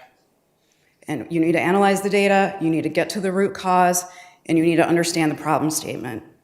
And ESCI has all 3. And any vote for not that, I don't know why you would do that, but anyway, that's all. Thank you. Anything else from the Board of Trustees? No? I'm just not seeing any real clear line in the sand between the 2. Sorry, So I think it's pretty clear, but, okay, if somebody wants to make a motion. I will. And we can add a not to exceed, if you want, on the end of the motion or something like that. What? Mr. Supervisor? We're authorized. Not to exceed what? Well, it depends on who the company is, so he's gonna make a motion. Mr. Supervisor, I move that the board authorize the supervisor and fire chief to execute an agreement with ESCI to conduct an independent evaluation of fire and EMS staffing and call volume, and to provide recommendations for improving operational effectiveness and resource allocation, not to exceed. 35,000. No, it was more than that. It was? It was. 40 in the No, budget. help me out, ESCI. I see 34,914, but maybe I missed something. No, that's correct, 34,914. So that's 35,000 Not to rounded. exceed $35,000. Any seconds? Second? So one thing before we vote, the the fire chief, if you want to say something, this is the time to do it. Both these organizations are great. They were my 1 and 2. I'm not going to tell you which way I voted, but I've known these two gentlemen for a long time, and they're very respected in the fire service in southeastern Michigan. Joe is part of an organization that's very respected in the fire service. Either one is, like I said, these are my 1 and 2s. I was happy with the result to bring to this meeting. Okay? Ready for Okay, a roll call? we've had. This is for, for it says ESI. ESCI, which Okay, is the people on the screen. Yes, it's moved by Treasurer Dorshevitz, second by Trustee Stewart. Clerk Borba, no. Trustee Stewart. Yes. Supervisor Kermy. Yes. Trustee Buckley. No. Trustee Groth. No. Treasurer Dorshevitz. Yes. Okay, we have a tie, 3-3. So it doesn't pass. So we get to wait till when? So back to the Mark Clinton. So I would like to make an alternative motion. Go ahead. That I move that the board authorize the supervisor and fire chief to execute an agreement with Stone Productions to conduct an independent evaluation of fire and EMS staffing and call volume, and to provide recommendations for improving operational effectiveness and resource allocation. Second. Not to exceed how much? It's not in the motion, but not to exceed the price that they gave us. What was your price? Was it 15,000? Not to exceed 15,000. Okay, we have a motion made by Trustee Groth, second by Buckley. Clerk Borba, yes. Trustee Stewart? No. Supervisor Kermy? No. Trustee Buckley? Yes. Trustee Groth? Yes. Trustee Dorshevitz? No. Okay, we have a tie. Well, we should get consensus ahead of time. We should have the No, you can't chief do and we that. should have the union president of the firefighters in here giving us, they work on, I'm over in the law office all day. Kevin and I just, read and push a pen and talk to people and negotiate. Less than 5% of all cases go to trial. So we're in our offices all the time. So where's the consensus? Well, the Stone received just as many bottom fourth vote as number 1 vote. So it's very divided. Both of these groups, I think to come up with such a chance thing, there might be something going on in the background, I don't know, but to have it that clear that you have just as many votes as number 1 for Stone That's because as it number was 4. ranked voting. Pardon? That's because it was ranked voting. No, Yes, it it wasn't was. ranked voting. We didn't substitute anything in, that's what people, So the tiebreaker is the absent trustee.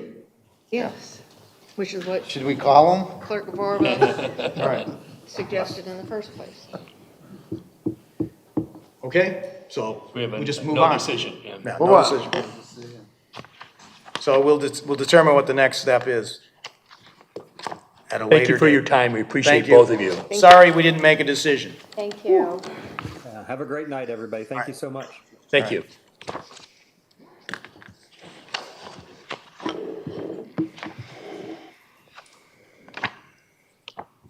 All right, we'll go to our public safety budget activity. So these we have to help us here, since we are missing a full-time director of finance. We're having Brian Kamler from Plant Moran provide an overall budget summary, and then we will hear from fire chief and police chief about some details. To give you a little background, we are spending every penny we have in income, revenue, and then some. I have done a lot to reduce our spending, but it's still, with healthcare costs having gone up 13.5%, and year over year, the growth in overall spending in the township for labor and benefits is an increase of over $1.3 million. It's a big number. From 25 to 26. So go ahead, Brian. Nice to see you, Brian. Haven't seen you in a while. Yeah, good to see you too. Thank you very much for the opportunity to talk.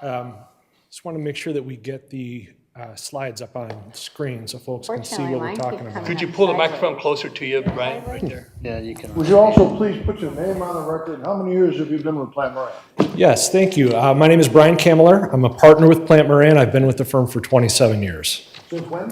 For 27 years, since 1998. Okay, I got to disclose to you, I'm a bloodline relative of Bill Boofy and Robert Shutton. I know both gentlemen very well. All right, we've got it up on screen. So tonight we are, as Supervisor said, we're talking about the various public safety departments, police, dispatch, fire, corrections and jail, emergency management, and then a quick run through of usage of the various forfeiture funds. Next slide, please.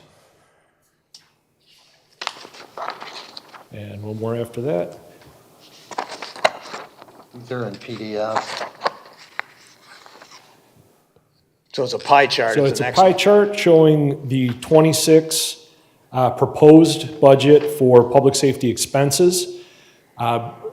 Normally, or quite often, we'd start with revenues to talk about how much we've got to spend. But really, in my opinion, it's better off what are we planning to spend and then thinking about how we're going to be able to pay for it, if we are. So we start with expenditures. The combined public safety is $16.2 million. The vast majority of that, 83% in total, is personnel related, salaries, fringes, healthcare, et cetera. If we were looking at the entire general fund, I would say that that is a high percentage. Usually personnel costs for the general fund in total will be in the 60 to 75 range. But because this is just public safety, it is heavy man and woman power. And so being 83% of the total is not strange or alarming in any way, but it is important to note that when you look at the total pie of where the money's going, it is all body related predominantly. Capital outlay is an 8% piece of the pie, and another 10% just goes to general operations and any contractual services. The capital outlay this year is less than what it was in FY25. There was a large, I believe it was a reconstruction project or a building rehab project that was done that would not recur. Actually, before I go any further, I do want to call out Carol Rochon. She has done the vast majority of the budget work this year and has been a tremendous asset to my team. And really, she's done the lion's share of the work. I just get to come up here and talk and look handsome. So thank you, Carol. Next slide, please.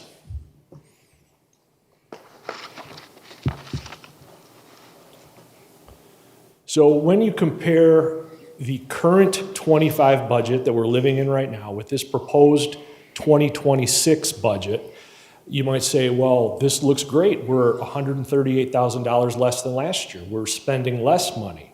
And on the surface, that is true. But when you dig into it a little bit more, that's entirely due to the capital outlay change.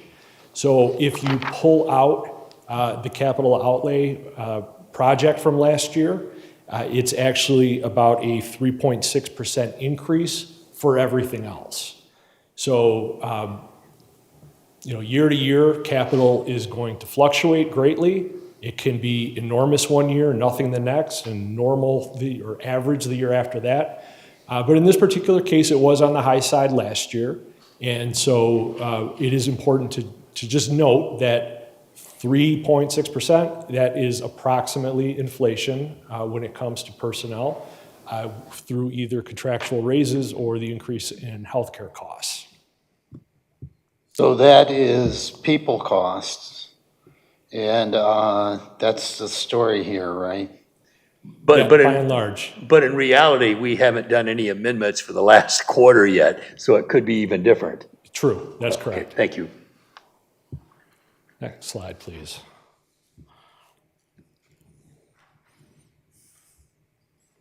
So when you break it down into categories, 4% increase on salaries, wages, and payroll-related fringes. Headcount is steady from 2025. Health insurance, approximately a 5% increase when you look at all programs overall.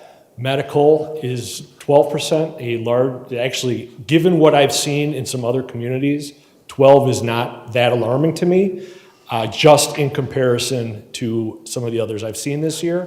But still, 12% a year, if that recurs year in, year out, that would become quite worrisome. But fortunately, no change to dental or vision. Next slide, please.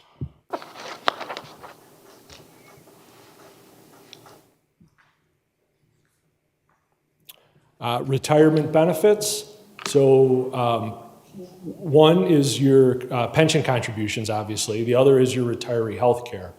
Your pension contributions are broken up into two categories, whether that is a defined benefit plan or a defined contribution plan.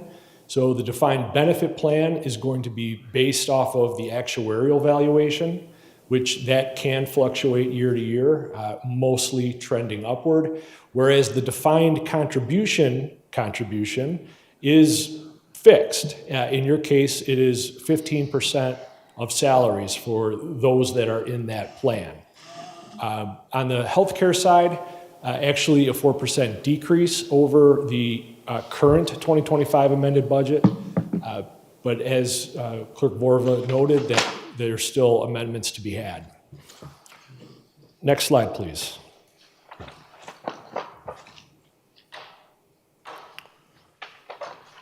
So these are the significant capital outlays that are included in the general fund portion of the public safety budget. There are other items that we'll cover on a subsequent slide that are proposed to come out of the various forfeiture funds. So this is a pretty substantial decrease from last year. We're pushing those other asset purchases, or proposing to push those to other sources of money other than general fund. The EMS Plus program that actually started this year. It is various equipment for the fire department and will be paid off over 5 years. So what's included in the 26 budget is just 1/5 of that total cost. I am definitely not a police officer or fireman, so I cannot give you more details on the individual pieces of equipment, but I'm sure the gentleman to my left will be able to do that later this evening. Next slide.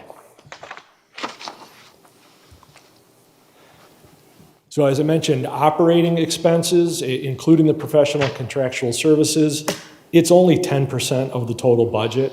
So even though there's some significant swings here, 25% decrease in one, a 19% increase in the other, it's really, we're talking about a small portion of the overall budget.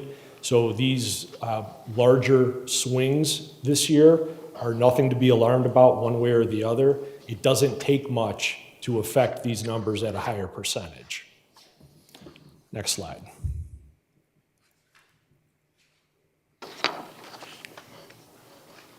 All right, so now we get to the revenue.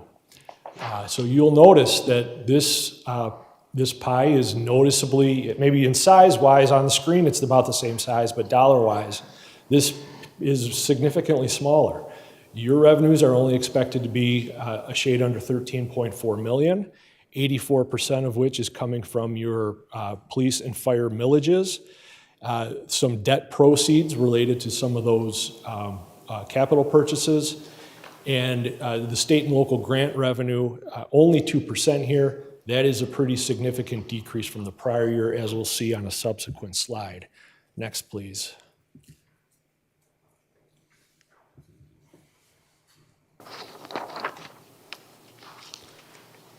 So this is an increase over the prior year of $1.3 million, but 1.1 million of that increase is all proceeds of debt, which is not money in your pocket. It's in and out. We're borrowing, financing the equipment over a longer period of time.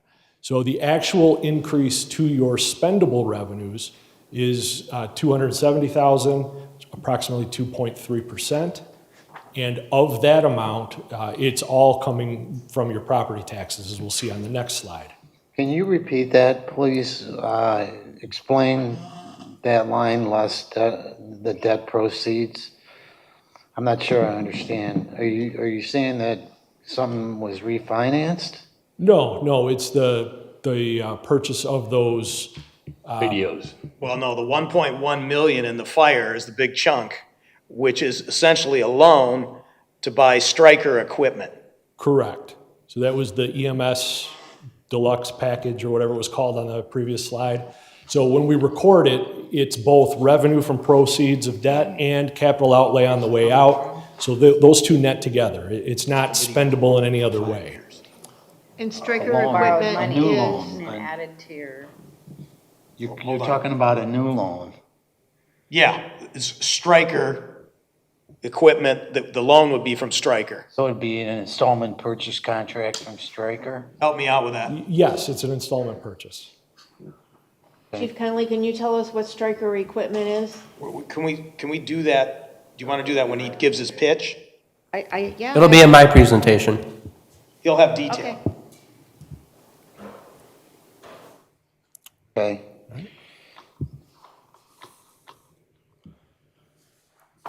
So the increase that you are getting, the 2.3%, that is all coming from your property tax millages. Taxable values in the township went up 4%, which is being offset by a decrease in state grants that were available in 2025 for various capital purchases. The rest, again, not significant dollars. When you go back to that pie chart, 84% of it comes from your property taxes. So you're living and dying on that number. Next slide, please.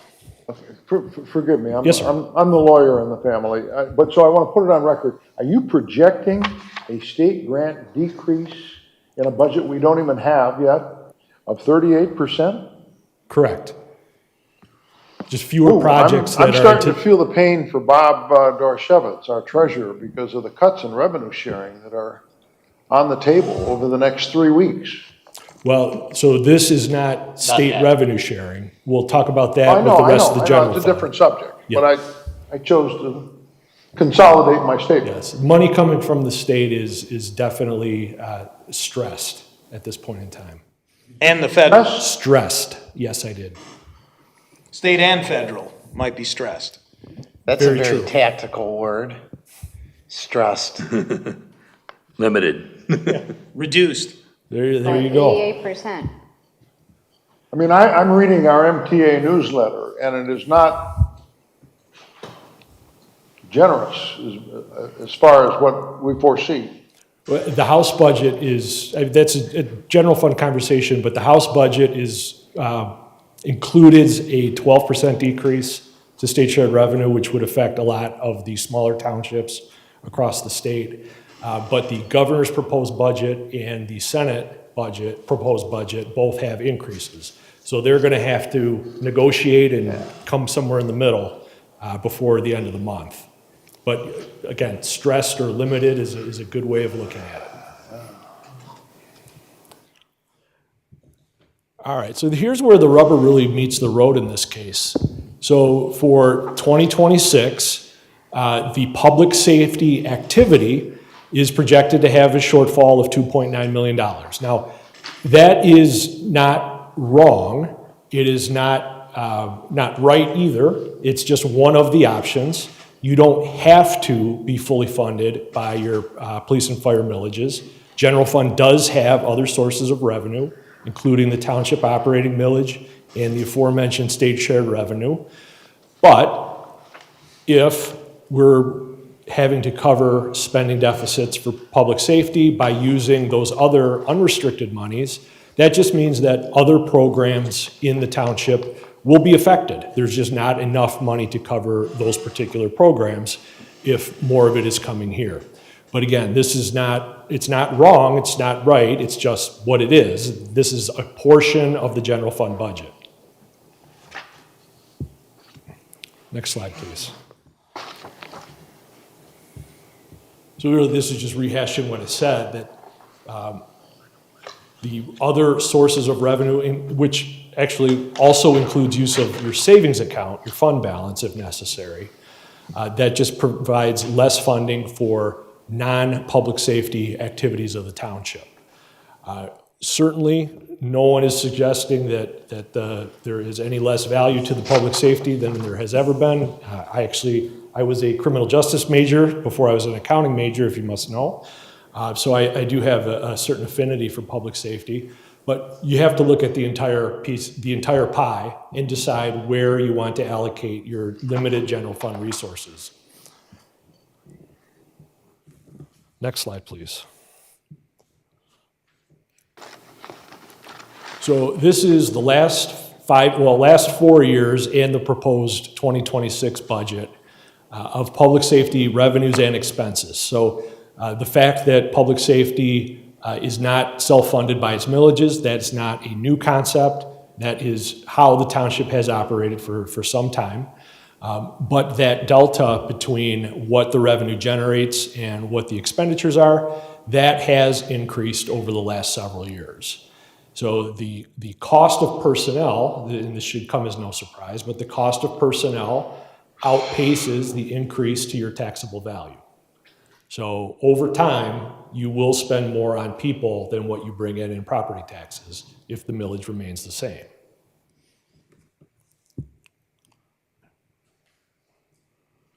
So moving on to the other public safety funds. So you have 3 different forfeiture funds, and I've combined them on this slide. One being any seizures under federal statutes, any under state, and then IRS-related seizures. So the accounting rules are a little bit different fund to fund, but basically the same. We count the revenue when we get it, after whatever the case has been adjudicated.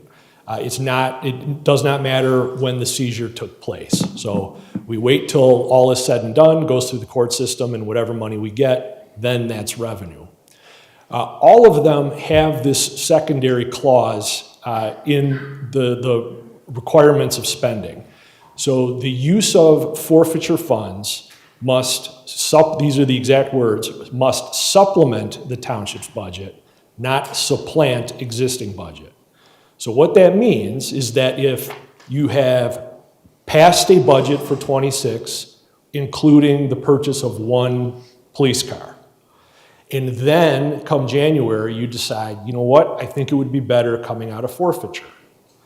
That would be supplanting an already existing budget. That would not be allowed. But because it's September and we are talking about still a theoretical budget, it is fine at this point in time, it's appropriate at this point in time to decide whether or not you want to use the forfeiture money to buy what you can with it, and which is usually some kind of capital. And so that is what is being suggested, various vehicles and equipment. So we are looking to supplement, not replace something that's already budgeted for elsewhere.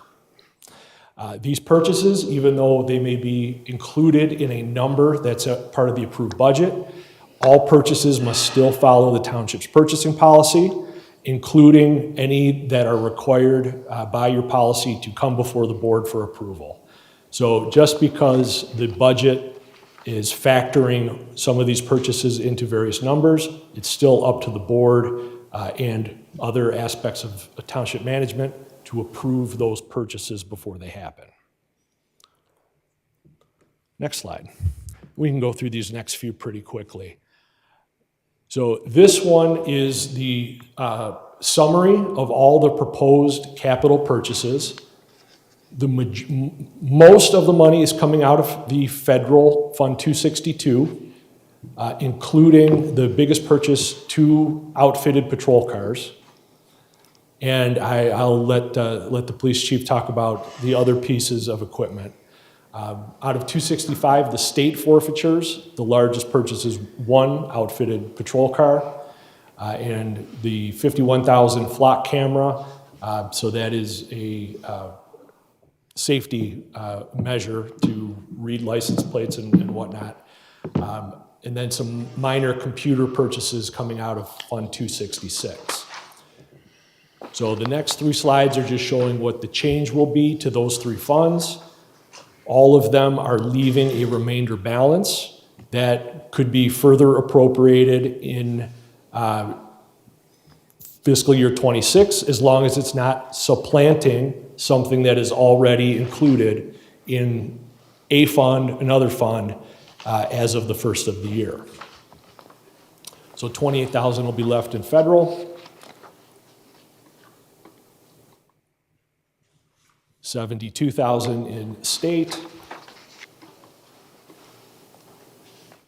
and 60,000 in the IRS forfeiture. So you're using a good chunk of what you have, but it's not by any means all of it. So there will still be money to either spend later in 26 or in a subsequent fiscal year. Not a lot, though. Not a lot, but departments tend not to count on that. It's, I don't want to say lucky, but it's fortunate when some kind of bust happens that results in us getting to claim as part of a seizure. Yeah, we've been addicted to drug money for years. Well, we're also investing manpower in achieving these forfeitures by loaning people to these certain task force. So it's not coming as totally free. No, it's not free. So we are investing in it, and the great work of our people is making it successful. So it's there, that's why we're using it. Well, that concludes my presentation. I'm happy to answer any questions, but the chiefs have their own presentations, and I think they'll have more answers than I will to some of your questions. Yeah, I Thank you, have a Brian. question, and also in admission, I said out loud for House Bill 4706 an 88% reduction in statutory revenue sharing, and I think you said 12 It's a 12% reduction. It would be Yeah. 88% of last year. of the townships. I thought it was 88% of the affected I'm sorry, townships. 88% of the townships. It's a 12% reduction in the overall revenue Yeah, pot. I just wanted to make that clear, especially for people Yeah. watching, that in case they were using me as truth. And then I also just had a quick comment. If Carol is such a instrumental part of the department, how come she hasn't gone up to the finance director position? We can If discuss that somewhere else. This isn't the place. Well, I'm not looking to discuss it. I'm just wondering. Well, you asked a question. That's personnel related. You know, we can talk about it offline. Oh, okay. I thought it was That's what I something do. we do as a board, but okay. Well, thank you for all your help, Carol. This is kind of the point.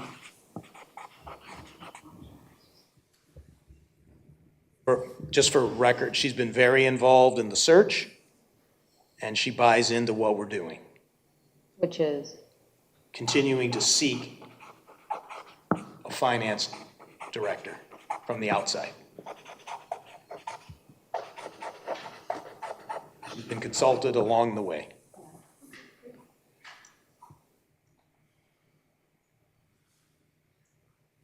All right. Very good presentation, thank you. Very you. clear. So do you want to flip a coin, fire or police? Who wants to go first?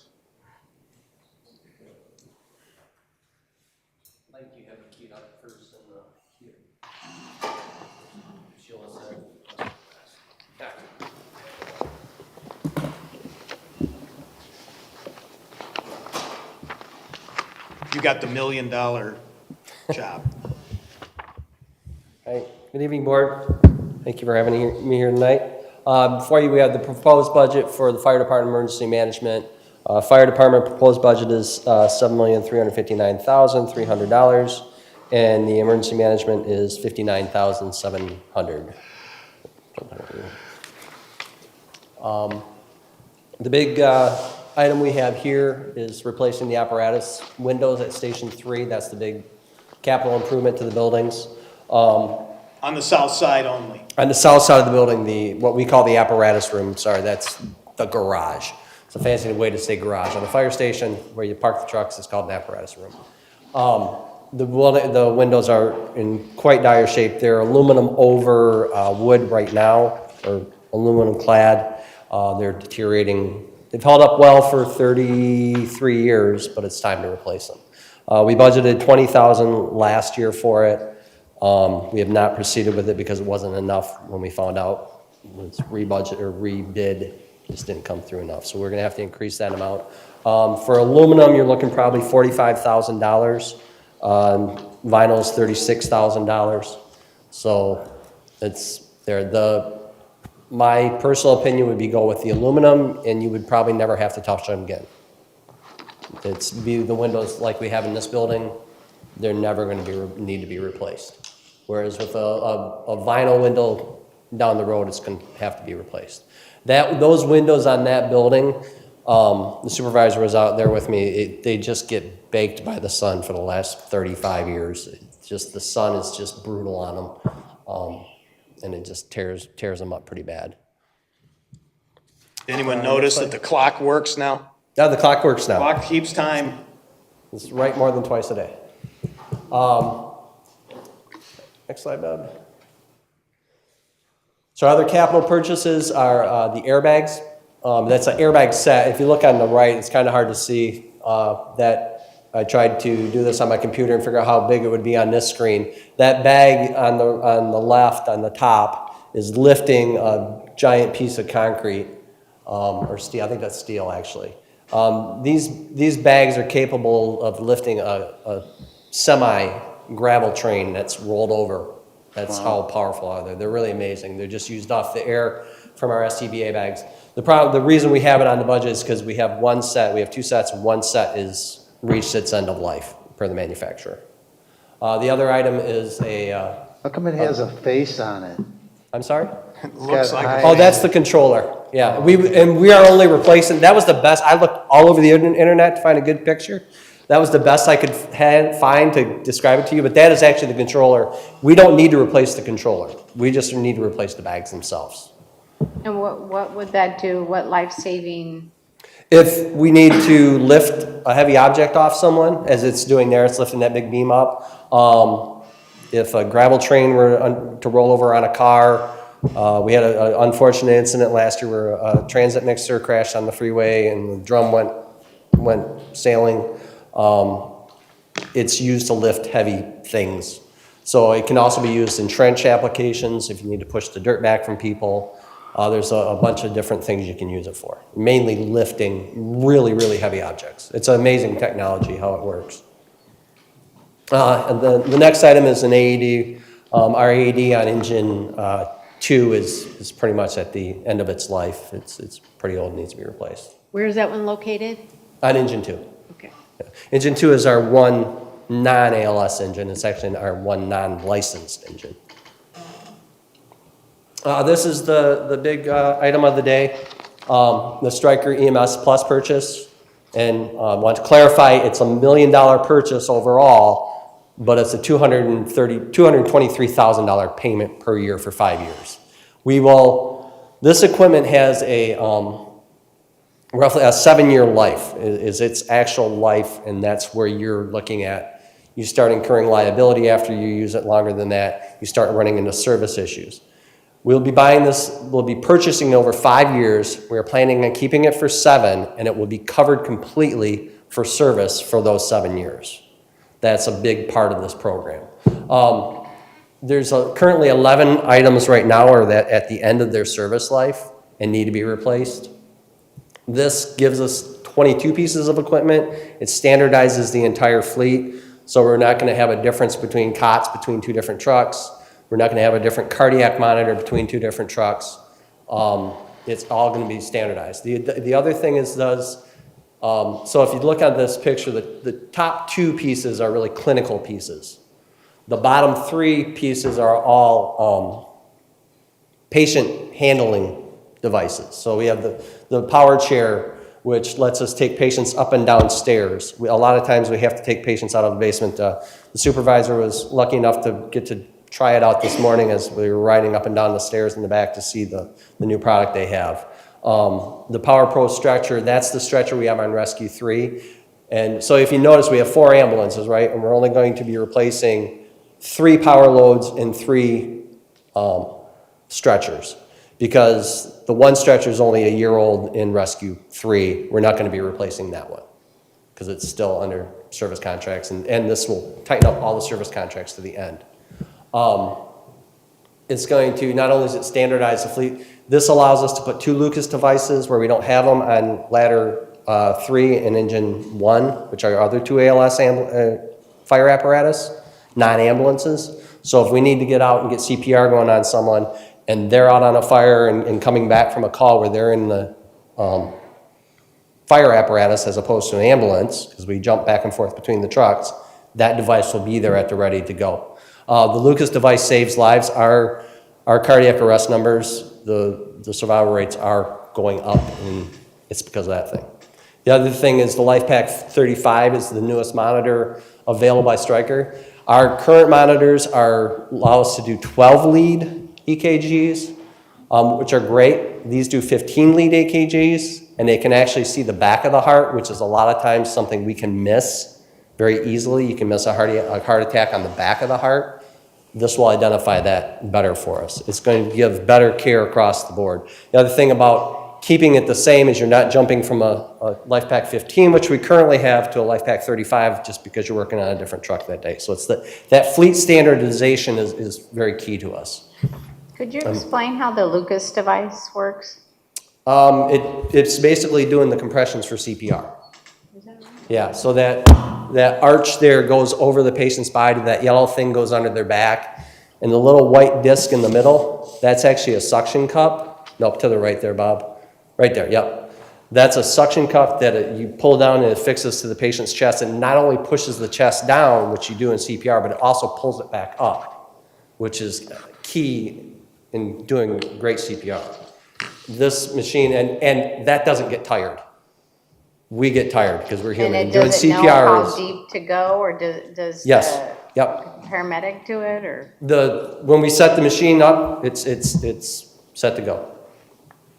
It's some amazing technology. Like you say, it does that recoil effect, which we can't do. Mm-hmm. And CPR is exhausting.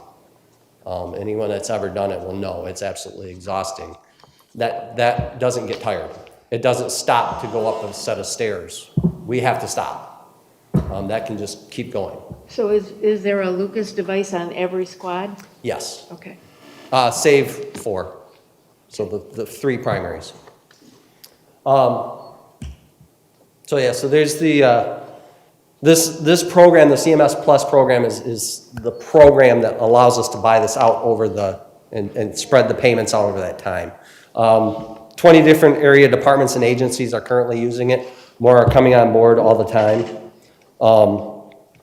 The big thing is, like say, 11 items are out at the end of their service life, and it's just ultimately it's going to give us better care for our patients.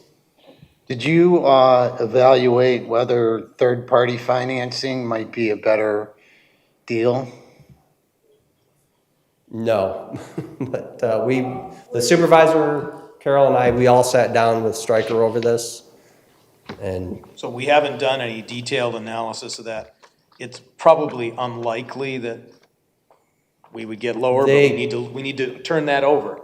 Yeah, they'll give us a really good rate, and she was explaining a lot of stuff, which I think Carol understands a lot better than I do.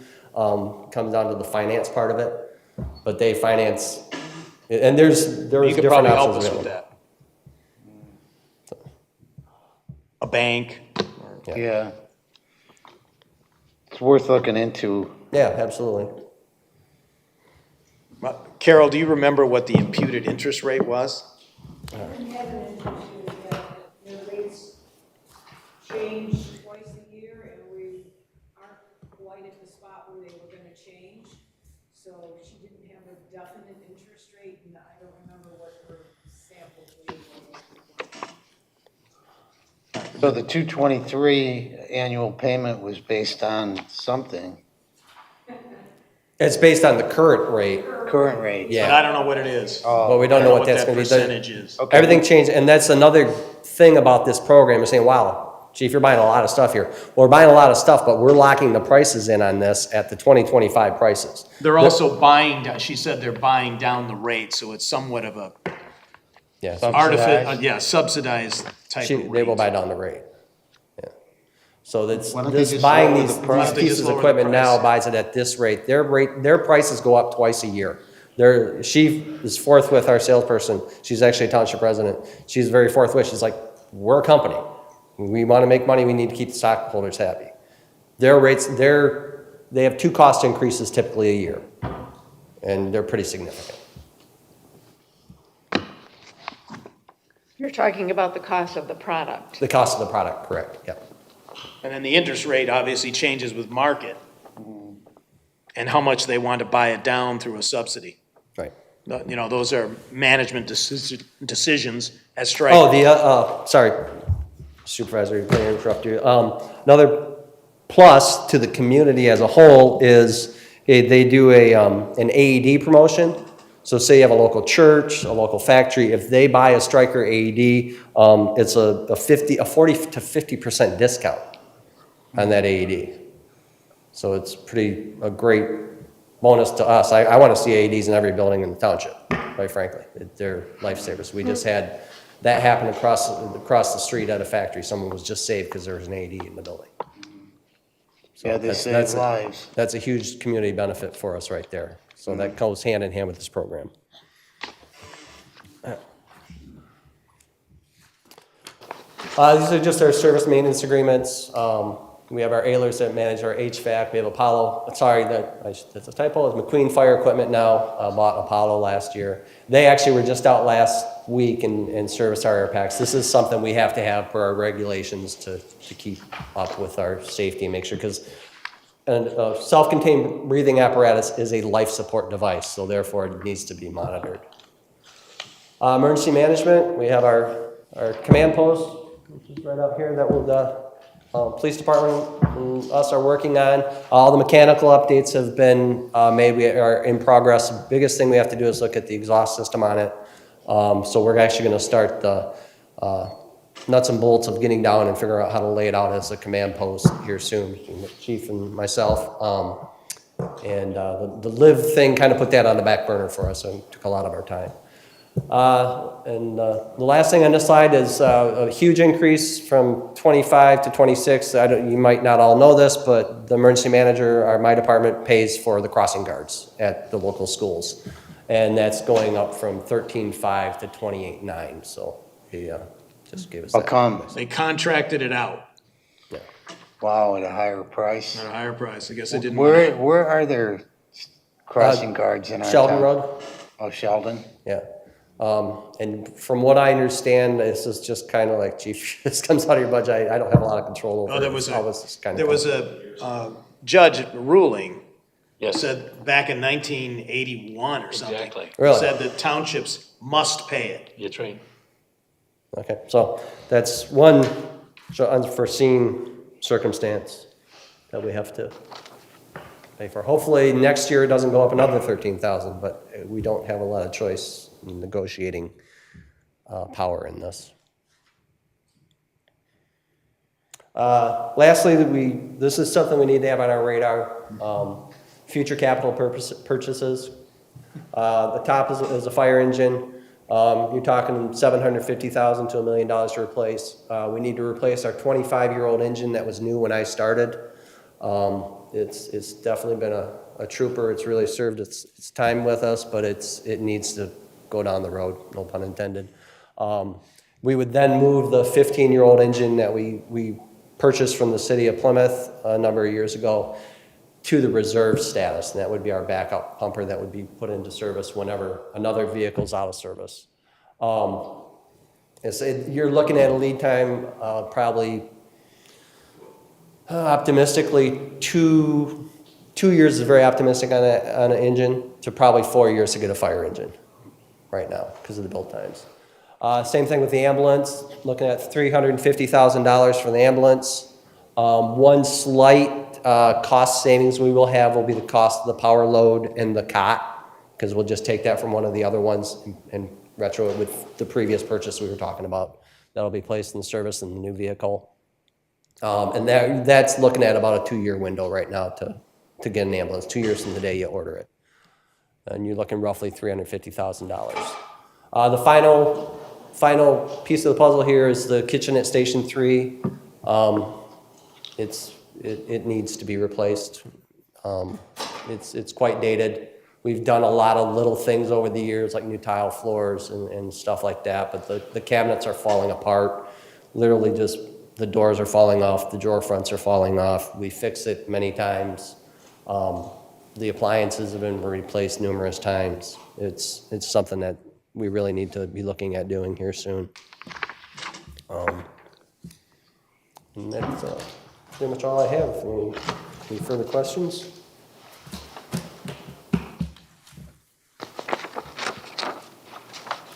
So there is no money in the budget for next year for the 3 firefighters that were approved by the board last term?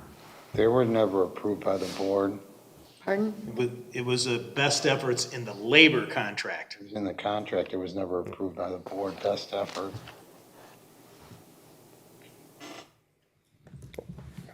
Chief, I know you've been up to Lake Superior for 24 hours. Dan Phillips' idea, and of course, there's equipment in Livonia that, is there any chance Plymouth Township Fire could collect usable, older equipment and trailer it up to Lake Superior State for the Upper Peninsula volunteer fire departments to use? We have a partnership with Balfour. They go through and they collect that from local departments. Saves us the expense of having to drive it all up there ourselves. We donated some items last year to it. And as you know, these departments are just absolutely ecstatic when they get this equipment. They'll take a 40-year-old piece of equipment and it'll just be like Christmas Day to them because they have nothing. Will you let me know when you're going again? I don't go. We drop it off to Balfour. They collect it all at the airport the last time is what they did. And they put it in a trailer and they take it all up to the UP. They go to a centralized location, they lay the stuff out, and it's basically come and get whatever you need. So they do it usually about once a year, and I do have some more items we're gonna send up there this time. I'd like to go with that trip. Yeah, I can get you some information on it. Yeah. Okay. Yep. Thank you.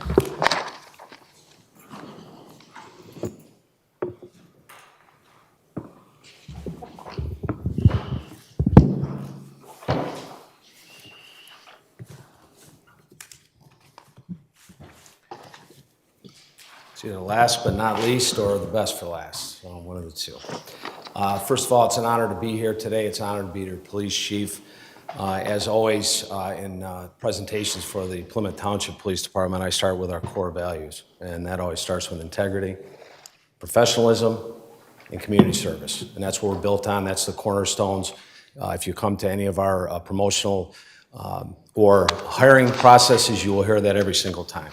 Also, prior to flipping into our org chart there, I want to talk a little bit about accomplishments. In our department, we're strong believers in setting goals and objectives. This year for 2025, we set 20 goals and objectives. Thus far, we have completed 15 of the 20. We start those, I won't go through all of them, but I'll just highlight some of the important ones and some of the accomplishments. Start with our staff health and well-being. This year, we developed a peer support team. We had officers that were trained in peer support, that if any of our officers are struggling or need assistance, that they would have officers on their shift that could immediately help them and are trained to help them and help them provide them with resources they may need. We worked on that. We also worked on developing a program Sergeant Mike Hinkle worked on that where our officers could work out during their lunch hour periods here at the station in the building. That is in the works, but that is another goal and objective that is consistent with health and wellness. Another goal was our reaccreditation through the Michigan Law Enforcement Accreditation Commission. 3 years ago, came in front of this board. I advised that we were in the process. We did receive accreditation. This year, we went back through the process. Assistant Chief Kudra was our accreditation manager, and very happy to report that last Wednesday, we were in front of the board, and every member of the board voted for our reaccreditation. We had no implied discretions, which is really unheard of. So our report card was very good.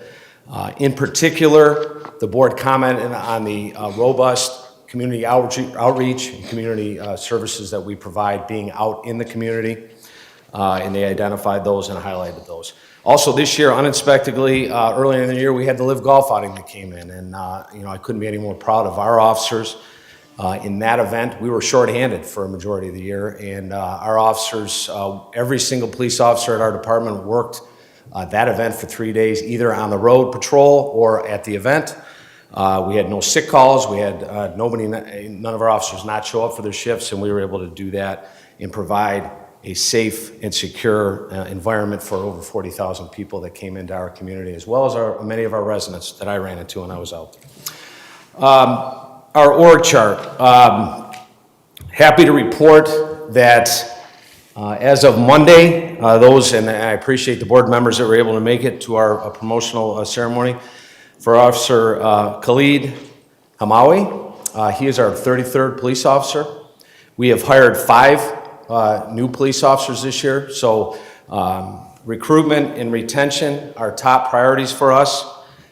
Developing a culture here of family, developing a culture of positive leadership, and that's what is demanded from all of our supervisors, Plymouth Township Police Department. Joe Meyer was our 32nd police officer who came to us from Oak Park Police Department, 25 years experience. Paul Heron and Olivia Coper joined our department after graduating from the Washtenaw Community College. And Erica Christensen retired from the Dearborn Police Department and came to our police department. So we have a good mesh of young, new police officers to our profession. And then we also brought in a couple of veterans, KG veterans, that can help develop our younger officers. So we're really happy with that. Our recruiting team is led by Lieutenant Ryan Krebs, who's done a phenomenal job. So we have 33 sworn police officers. We did not ask for any increases in staffing. I did, however, ask for an increase in moving one of our police officer positions to a sergeant position. I'll go into that in just a minute. In our dispatch center, we have Director Cindy Feld, and then we have 11 current dispatchers, and then we have 3 clerical staff full-time. We unfortunately, as you're aware, we have one officer that's currently fighting brain cancer, and then we have one of our dispatchers who also has a long-term disability. Upgrading one police officer position to a sergeant position. Our department is one of the very few around that has shifts without supervision. And as Gordon Graham would tell you, that in law enforcement, the two biggest issues that cause litigation are failure to supervise and failure to train. So having a patrol sergeant, having a supervisor at our scenes is vital. In order to do that, we this year implemented a swing shift sergeant, which was very effective. From January to June, we had 369 hours of where we did not have a supervisor on the road.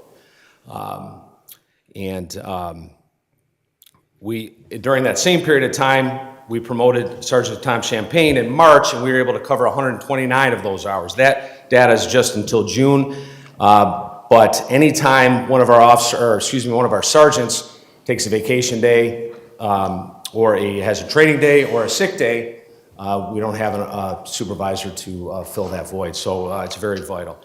The new swing shift sergeant would be assigned to cover the gaps in supervision, one on the day shift, one on the night shift. The other thing that was very instrumental this year with Live Golf coming into town, Sergeant Tom Champagne was very vital in the preparation for that, which ended up being very extensive for both him and I. So why are there gaps? Are there gaps because somebody that is on the day shift is off that day, or what? Yeah, so on a typical shift, we have 4 officers and 1 supervisor. Yeah. If a supervisor takes a vacation day, if it's a Saturday, there's no supervisor. If it's a Friday, Lieutenant Krebs, Assistant Chief, or myself would step into that role. But if it's on a day that we're not here, then we don't have a supervisor there. The other thing is we are being mandated by the state of Michigan with mandatory training, more so than we ever have. So anytime one of our supervisors is in training, they're not working the road. Yeah. So, yeah. All right. Next slide, please. Put my glasses on so I can read the numbers. 2026 Police Department budget, $6,940,800.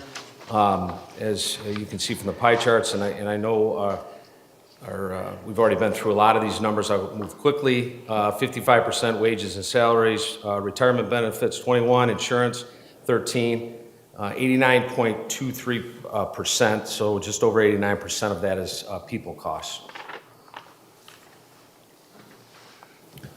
Next slide. 89%. These are police department purchases.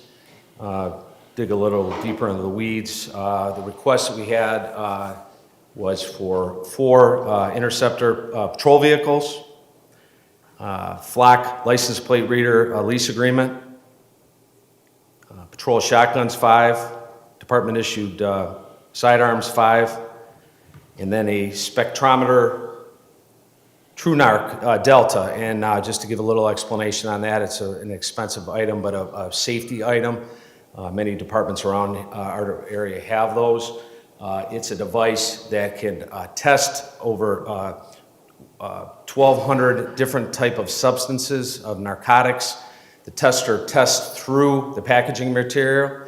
So for fentanyl, carfentanil, our officers don't have to have exposure. Normally they would have to open up the packaging material, take a portion out and test it. This will test it directly through the material. So it's an officer safety. Again, many departments are utilizing this. Having worked during my time with the Drug Enforcement Administration and having folks that were exposed and we had to call an ambulance for people with fentanyl, it's a serious issue for first responders, and this is a very strong way that we can protect our first responders from potentially overdosing. How much is that purchase? It is, I think it was $44,000. Does that sound right, Assistant Chief?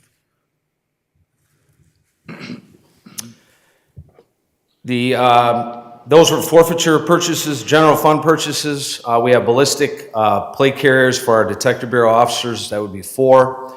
New patrol car printers, 5. Patrol car radar units, 2.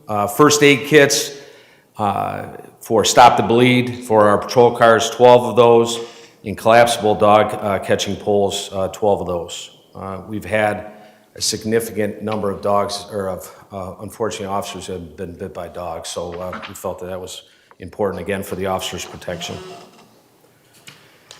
Also in the process, or you read in the budget, we have where we didn't have it in last year's budget. This year we are anticipating the potential. Unfortunately, Assistant Chief Kudra will be eligible to retire in 2026. Also, Lieutenant Krebs, which would include 2 sergeants to be promoted. So we have $40,000 in there for promotional processes if in fact we do have to make those promotions. So we wouldn't know that right now, unless you want to know. That's all. So. All right. Okay. Dispatch in the jail combined proposed $1,877,500. Again, going through the wages, going through insurance, going through retirement, we're at 86.59% as people costs. Just to remind the board that roughly a third, and it's based on calls for service, roughly a third of that budget is paid by the city of Plymouth. And when do you expect that you will give them a proposed budget to review? The city of Plymouth. Yeah, so we have... The earlier the better is what I'm encouraging. Yeah, we've already done it. We provided Chief Cox the information. He's going to provide it to their folks in the Treasury Department. But that was done yesterday or the day before. It was done this week. Yes, I sent yesterday our proposed budget that we were going to be coming to the board with. and invited Chief Cox from the city of Plymouth to come sit down with me, and I'd be happy to go through it line item by line item if they wanted to. We do that every year. We give them our numbers prior to coming here and let them know this is what we are proposing. Since I have been involved with the budget, they've always just agreed with it. And Is your haven't come mic over and on? asked anything. Yeah. It's on. Okay. Can you hear me? Yeah, thank you. Okay, there we go. Okay. Next slide, please. Dispatch and jail. You done with that one? Done with that one, yes, sir. Next one, please. Yeah, thanks, Bob. This slide will show the comparison from the 2025 amended budget to the 2026 proposed budget. We show a a negative 4.42% between the budget. We have, speaking of, and I appreciate the information on forfeiture, for several years, because of we didn't have the forfeiture dollars that were coming in, but we were able to build up enough forfeiture dollars to utilize this year. Again, it's impossible to predict. We have an officer, FTO, Caitlin Nicely, who works with the Drug Enforcement Administration, and we have multiple cases that she's involved with. I appreciate the supervisor's comments about her work and the work of the DEA and Homeland Security investigations. We are in the process of reposting the position. Tom Champagne in March was promoted to sergeant. We opted not to replace that position immediately just due to staffing. We were down to 27 officers. And our shifts were very light. We opted to make sure that we had plenty of patrol officers on the road, which we did. We are now in a position to repost that position, so we will be replacing Homeland Security investigations. Detective, now Sergeant Champagne, was involved with multiple large seizures. So again, I would not have a number for you, but both of those investigators are involved with very significant cases targeting drug trafficking organization and money laundering organization. Has the position paid for itself the last several years? I would say since inception, I would believe it would have. The Plymouth Township Police Department, during my time when I was with it, was involved with some of the largest seizures. Now there's ups and downs. I would say for the last couple of years, we've been down. I can tell you that the group supervisor, Jeff Moore, I meet with him on a quarterly basis. The assistant special agent in charge and the special agent in charge. Our task force officer, Caitlin Nicely, is one of the most productive in her group and within all of the Detroit Field Division. She does a phenomenal job, and she was extended. She was there 3 years, and we extended her because of her experience down there. So how did you come up with these 26 budget numbers for the forfeiture accounts? You say come up with them. Yeah. You mean, There already existed, I think. you mean the money was in there, and then you mean how we allocated? Oh, that would be the There. balance? No, that's 26 proposed budget is. That's what we're going to spend in the budget. Last year, we only spent $44,700 and $4,200 from those two accounts. 2026, we're proposing to spend Gotcha. that money. I misunderstood. I thought that was revenue. Okay. Traditionally, at this department, we have purchased vehicles with forfeiture money. Yeah. We're hopeful to continue that. We're back this year to doing that. Obviously our accounts will be down now, but we're certainly hopeful that those will be replenished. The other thing that I think you have to remember too, at task force, it's not always about the money too. These officers come back to us. Sergeant Scott Titterington went down to the Drug Enforcement Administration. He's one of our strongest supervisors. They get a great deal of experience. I've worked down there myself, working with our federal partners, bringing that training and experience back to them. Detective Nicely has received training that no other police officer in our department, and quite frankly in the region, has received in cryptocurrency. So she has an expertise that she will bring back to our department, which I think is significant. All right. Police Department revenue and reimbursement, we are always working very hard to try to get dollars out there. They're becoming harder and harder, but we did again receive an Office of Safety highway safety planning, traffic safety grant, which is an overtime grant. We identify specific targeted areas. I had the opportunity to be out with the officers. They actually let me drive a police car, which was a lot of fun. And we targeted distracted driving. We targeted seatbelts, speeding. We identified the Ann Arbor corridor as our area to work, and I think it was very significant. We will continue to do that. As part of that, we also identify the high alcohol nights, the night before Thanksgiving, New Year's Eve, St. Patrick's Day. All of those days, we will have information, or we will have additional police officers on there on overtime that will be funded by that grant. So that's significant for us. Again, identifying those days where we have alcohol-related issues. Public Act 1, 2023, that's continuing professional education funding that we get through the state of Michigan. That's significant in our training portion of our budget. 911 training funds that are received through the state of Michigan. The Live Golf overtime and operational supplies, that will be every hour that we worked will be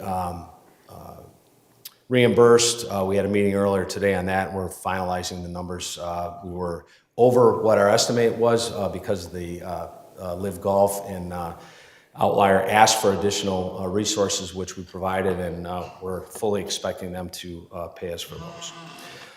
Extra duty overtime reimbursement. Several of our houses of worship ask for extra duty, which would be a police officer. We have a dollar amount that counts the police officer, all their benefits, patrol car, gas, everything that's worked into an hourly rate.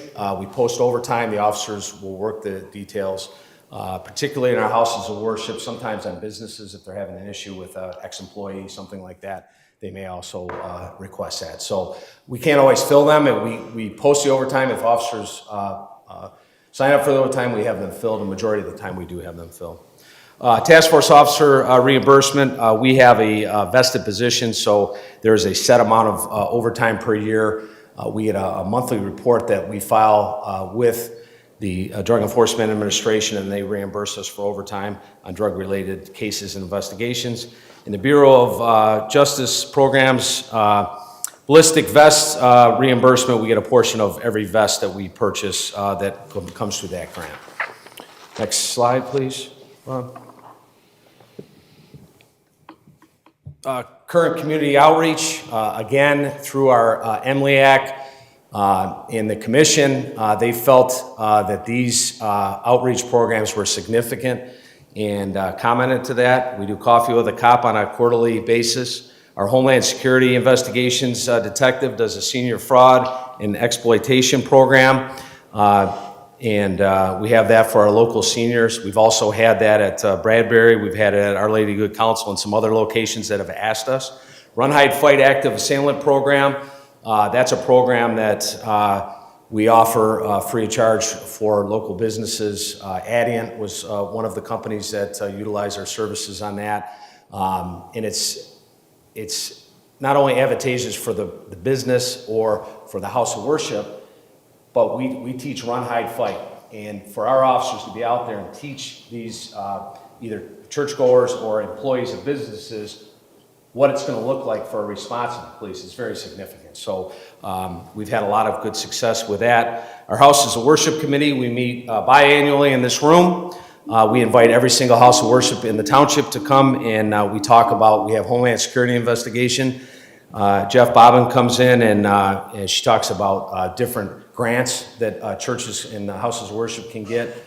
She also talks about safety planning and things that churches and houses of worship can do to better protect themselves. We also talk about different security options that different houses of worship utilize. One Pill Can Kill opioid awareness. That we run that through our task force officer, Caitlin Nicely. Please stay at the ballpark. This is, we partner with the city of Plymouth, our closest partner, and we go out to the Miracle League. It's a volunteer day. Last year, I think we had 26 members of the two departments that were all there on their own time. And we partnered, Belfour came out and made hot dogs and provided chips and drinks for 2 of the ball games, and we go out on the field and we're buddies for the kids. And it's one of my favorite days of the year. My daughter actually, my college-age daughter, asks me every year if we're going to do that. So it's quite an event. And When does that usually occur? when does it occur in Yeah, May? Usually in the May. fall. Yeah, and I will certainly provide the information to the board. But yeah, it's a special day for us to go out there, and we also have little coloring books that we give to all the kids during the day, and we have other giveaways. But it's really a great event. Faith in Blue. Faith in Blue is an event that was built out of our Houses of Worship Committee. It's a national event through the Department of Justice, the United States Department of Justice, COPS, Community Oriented Policing. Departments throughout the country have different events. We choose to have an event at Northridge Church. We invite all the houses of worship. We invite all of our residents. We've had police cars from Livonia, Schoolcraft College, Canton. FBI brings out some of their trucks and some of their toys. The Drug Enforcement Administration, Homeland Security, ATF, you name it. Any of our federal, state, and local partners, the Michigan State Police, Wayne County Sheriffs, they all come out. And it's a great event for anybody from any of our houses of worship, or any citizen can come out. They can meet our officers, talk to the officers, and look at the equipment. Last year we had a lot of the robots and the different drones and things that the law enforcement agencies utilize. Citizens Police Academy, we have, this won't be our inaugural year because this happened maybe 20 years ago, but Assistant Chief Kudra is spearheading that. The information is on our township website. We are still looking for residents to join us for the Citizens Police Academy. It starts in October. And basically, it's a great experience for our citizens to see all the things that we do day in and day out and see their tax dollar at work and what the police department does. March is Reading Month. That is run through our school resource officer, Officer Mendreski. Last year, we offered every school, Montessori school, daycare center in the township, if they wanted to have a police officer come and read to their class, that we would provide a police officer. We had over 65 requests. Is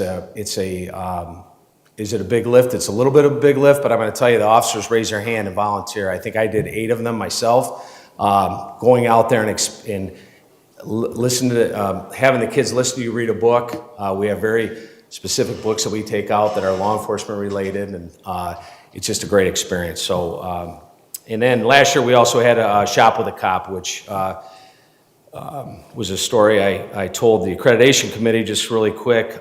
We had 5 girls, all from our schools. A couple were from Farron, Isbister. 3 of the 5 girls had lost their fathers over last year, and we had them out. We had some community partners that donated some money, and they went and they shopped. Most of the kids, they were all girls, it just happened to be all girls. And I thought it was, and again, I had my daughter with me, and every one of those girls, the first thing they want to do is buy something for their mom, or they don't want to buy something for themselves, they want to buy something for their mom or dad or sibling, which I thought was really special. The first week of school, Officer Mendreski, who led this program, he brought it to me and said, hey, can we do this? And we did it, and it was all in our own time. It was a volunteer time. Nobody did anything while they were on duty. 2 of the girls came up to him and said, you know, Officer, we understand that one of your officers is struggling and has cancer. How can we help your officer? You know, which I thought was very significant. So, again, Shop with a Cop, another program that we're very proud of. I'll be quicker, sorry. Chief, when is your next Faith in Blue event? It's going to be October the 10th. I'll send the flyer to the board. It runs from 4 to 7 p.m. There will be some popcorn and some water and things, but you know, mostly it'll be just interaction between our community, our children, and law enforcement, federal, state, and local. But yeah, October the 10th from 4 to 7. It's a Friday night. At Northridge Church? At Northridge Church, yes. Yeah. Budget needs beyond 2026. Patrol cars are reoccurring.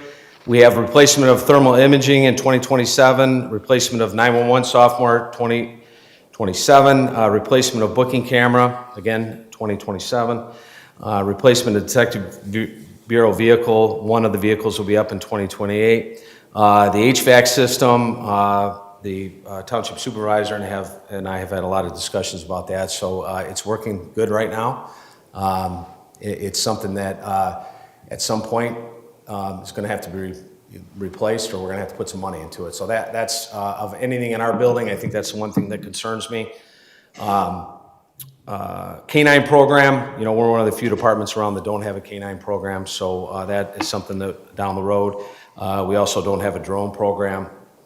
And then the update refresh of the mobile 911 kit. We utilized that 911 kit during Live Golf. We took all 911 calls on the golf course, and the facility came into the Joint Operations Center, and we had that portable center set up there, and it worked very effectively. So. You had the calls routed there, the 911 calls? Yeah, so we draw up a grid map around the golf course, which would include the buildings and everything, and any 911 call came directly into the Joint Operations Center, which was based on the second floor of the Inn of St. John's. So geofenced. It's geofenced, I'm sorry, yes. Yeah, so, and it worked very effectively. We all three of us said that word at the same time. It's a little scary, Bob. Yeah, any questions? That's my end of my cruise, yes, sir. Michigan has red flag laws. What is the increased training for mental health problems, i.e. Traverse City and a Walmart parking lot, or Minneapolis? How can we reassure the people in densely populated Wayne County that we get instant response if we have a mental health problem, and they're increasing? There's no question about it. I get my family, well, by the way, Super Bowl Sunday is the #1 day of the year for domestic violence. And I just take my family to Boyne. We get the heck out of here. But my point is this: is there increased training? Is there increased sensitivity to inebriated or mentally unstable people? Because there's an increased number of them. Yes, the training has increased. And I verified again this morning, CVS drugstore at Sheldon and Ann Arbor Road, #3 drugstore in the state of Michigan for the sale of beer and wine.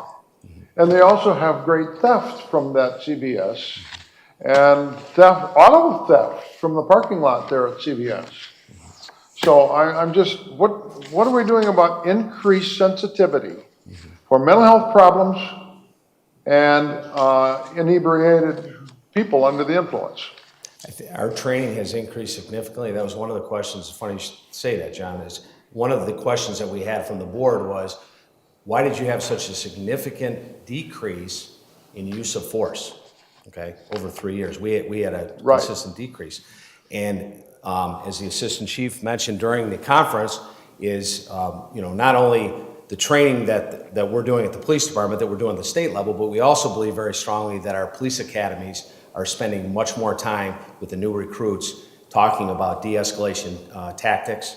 Also through Wayne County and through some other resources, there are more resources from mental health folks, but yeah, we have, have continued to see an increase in those type of calls into domestic violence. Not very far from here in Canton, we had a homicide that happened, and it was a result of domestic violence. And if you look at statistically, active assailants, close to 80% of all active assailants have a history of domestic violence. So, yeah, it's...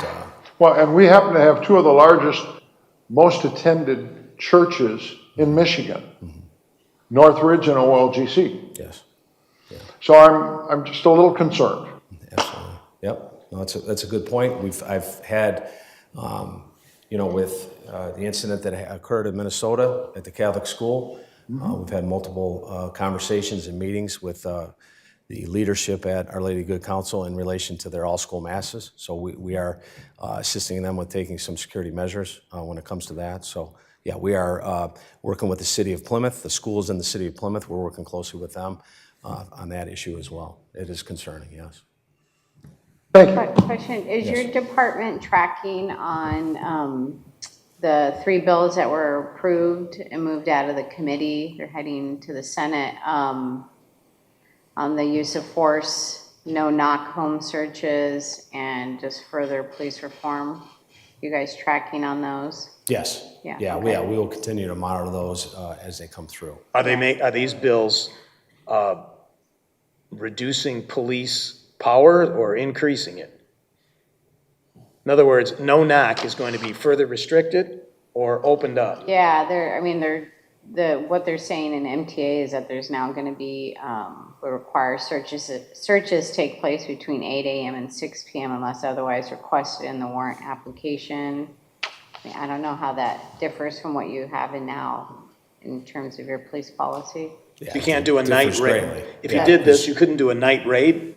Yeah, there's no restriction. I mean, that is significant, but yes, yeah. So we'll have to, obviously, whatever the final decision is made on that, make More adjustments. training standards for de-escalation techniques, crisis intervention, behavioral health resources, and implicit bias. So on and so forth. Yeah, and many of those creases have already started, and that's one of the things when I talk about adding that additional supervisor is the amount of, right now, we're collecting data, and Sergeant Mike Hinkle is working on it, of how much training that we're mandated to do that keeps us off the road. So when officers go to training, that's one less officer that can be on the road patrolling. So we're tracking that just to see what, and trust me, the more training, the better. Again, back to liability. The more training you get, the better off you are. But it does take us away from the core job of policing. So it's we have to be able to supplement that. Yeah. So it's somewhat of an unfunded mandate. If the state continues to increase the training requirement, it puts the burden on local police departments to get funding to make up the manpower that is offline during training. Yeah, the funding has increased. The dollars amount have increased to pay for the training. What hasn't increased is that when those officers are in training, who's Yeah, out it's on the streets. overtime or just more head count. Or more bodies, yes, sir. All right, any questions from, or comments from the audience? Okay. Yeah. So, To the mic. hold on, you gotta come up here. Chief, were you done? I'm all set, yes, if you're good with me. Go. The Lucas device is incredible. You talk about a great tool, right? Being CPR trained, that will actually save the health of our firemen A and police officers B. There's a YouTube video explains how it works. It's very simple. The metrics, the goals, I thought it was fantastic. Every time I've needed help from the police, it's always been quick, and the response has been incredible, and the guidance I've gotten, it's incredible. So I really appreciate the presentations done by both chiefs tonight and the job they're doing. Thank you. Any more comments or questions from the board? I'm tired. For closing comments or just on this? No, just on this particular- subject. All right, nothing? All right, we'll continue. Remember to maintain or keep your board packet that was sent out the week before, or the few days before Labor Day. It was the week before. And reuse those. We're going to continue to figure out how to get a budget closer to revenue. There may be other changes, but we're working it. Carol Rashan and I have been spending a lot of time doing it. Some of it is not as pleasant, but it's the reality of economics and taxes. All right. Closing comments. Anybody have anything to say about anything? Just real quick, Mr. Supervisor, just again want to thank Carol for all the hard work that she's done in putting together the budget, and of course, all the work she did in the audit, and then as soon as the budget's done, she'll be doing the audit again. And thank Brian also for coming in today and helping out. Yeah, I echo that. Anybody else? Yep. No, she had her hand up first. You can take John first. So you want to go? You're fine, go ahead. Okay, I want to thank Paula Jefferson for swearing in the police officer a couple weeks ago. I want to thank Sandy Gross, who with less than 1 minute's notice ably fulfilled the role of clerk in our meeting 2 weeks ago. I want to thank Hanson and Fox firefighters.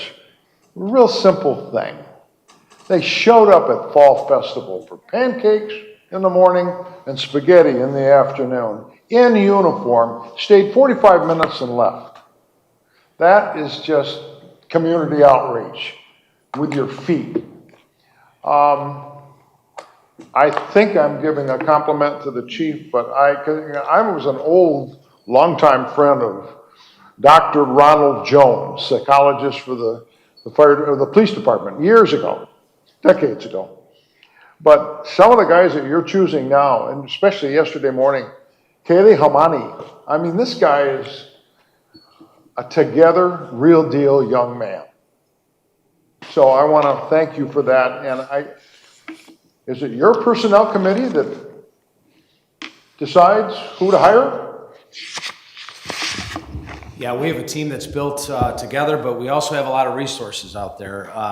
Joyce Nelson, who's the director of the police academy, who was a former colleague of mine I worked with, sent me an email and said, this gentleman's going to be applying at your department, and I would, if you have the opportunity, I would try to bring him on board. He's that good. So, yeah, our recruiting department, led by Lieutenant Ryan Krebs, does a phenomenal job. They reached out to the various academies. He heard about us. He heard about what was going on, and he applied. So, yeah. Yeah, you hired a police officer yesterday morning who's more than 30 years younger than you, but he seemed like a real deal and a solid young man. And much more handsome than me, too. Go ahead. That's it. I would like to know what the procedure is for allowing a trustee to add an item to the agenda. You get with me and we'll add it. You've got to make the proposal or whatever it is, the background, and do the backup, but we'll put it on the agenda. I asked for the senior program Right, and to be placed on the agenda. You asked for it, but I don't know what to do. We had it on the agenda previously, and they came here, they talked to us, and there's been no movement other than the city of Plymouth and Plymouth Township are planning, we're seeking a quote on getting a needs survey done to see where, but there's no budget money, and I don't intend to allocate general fund money to senior citizen programming. You are one vote on this board, and it is a board decision, I believe, and I think we should all have the opportunity to weigh in on that. Prepare the item, and I'll help you with it. I also, I did talk to the seniors today. They're doing their fundraiser, Tomorrow. which is the picnic, and so they currently have $24,000 that they did not have before, which really puts off the immediate need. So I'm not bringing it to the board because I found that out. But I just want to be sure that as trustees, if we ask to have something put on the agenda, I want to be sure that everyone understands there are 7 people sitting here and we all have a say. And when things are done, for instance, this study that you're seeking out, I don't appreciate having to see the city commission meeting to find out that we are using somebody from Wayne State to do a needs study for seniors when we have senior people working our programs who have not been contacted, nor have we been advised. That's not true. I asked Bobby Pummel, or not asked, I told her what we were doing. You told her what we're doing. Yep. Does she not She know said anything about senior needs? She came up here and told us that we don't need a study. And I disagreed with her, and that's why I'm doing a study, to get a little bit of data. Because Bobby could not produce any data and didn't think it was worthwhile doing. So that's why I moved forward. We haven't committed yet. Well, I'm glad you haven't, but Doing a study to do what? Determine needs for senior citizens. they're doing a needs assessment with a professor United from Way Wayne State. recommended it, others in the community recommended it, City of Plymouth wants to do it. I say we check into it. I say the city of Plymouth should pay their fair share, and then this might not be They such will. an issue. I'm not talking about the needs assessment. Oh, you're talking about for programming. Yes. So we do quite a bit for senior citizens. We provide them a building for free, all utilities paid. We're providing buses. By the way, people are not riding buses very much And anymore. I'm very well aware of that. My point is, Chuck, that we're all involved in this. And Okay. I see a very distinct pattern of you making decisions without even telling us what the heck's going on, and I don't like it. Well, we don't have the data yet. We haven't made a decision. We made a decision to get the data. Yeah, Which well- is to find out how much it costs. And why can't you communicate with us? I don't appreciate seeing that on a city commission meeting. I should have known that. Everyone sitting on this board should have known that. That we're asking for a quote. Yes. But, okay, in my defense, I said we were going to do this when Bobby Pummel said she didn't need it. That's not the point. The point is, if you're going to do it, tell us about it so that we can have some input into it. And at the very least, so we can know about it. Because the entire city commission is aware of this and they're all weighing in on how they feel about it and what needs to be done. We don't even know about it. And I don't appreciate that. You are not communicating, you're sending us things like the budget and stuff like that, but you're not communicating on the day-to-day things that are happening that we should be weighing in on. I don't think I should have to watch a city commission meeting to find out about a needs assessment for the seniors. All right, I heard you. All right, I would appreciate. But I'm not going to be constantly sending you emails. I can Did barely. I ask you to? No, okay, call me up then and I'll tell you what. Wait, then you have to have 7 conversations. You got to find a better way to do that. And are you suggesting that I should call you like once a week to find out what's going on? No. So if you have a question, call me. But all right, I will make some adjustments. Thank you.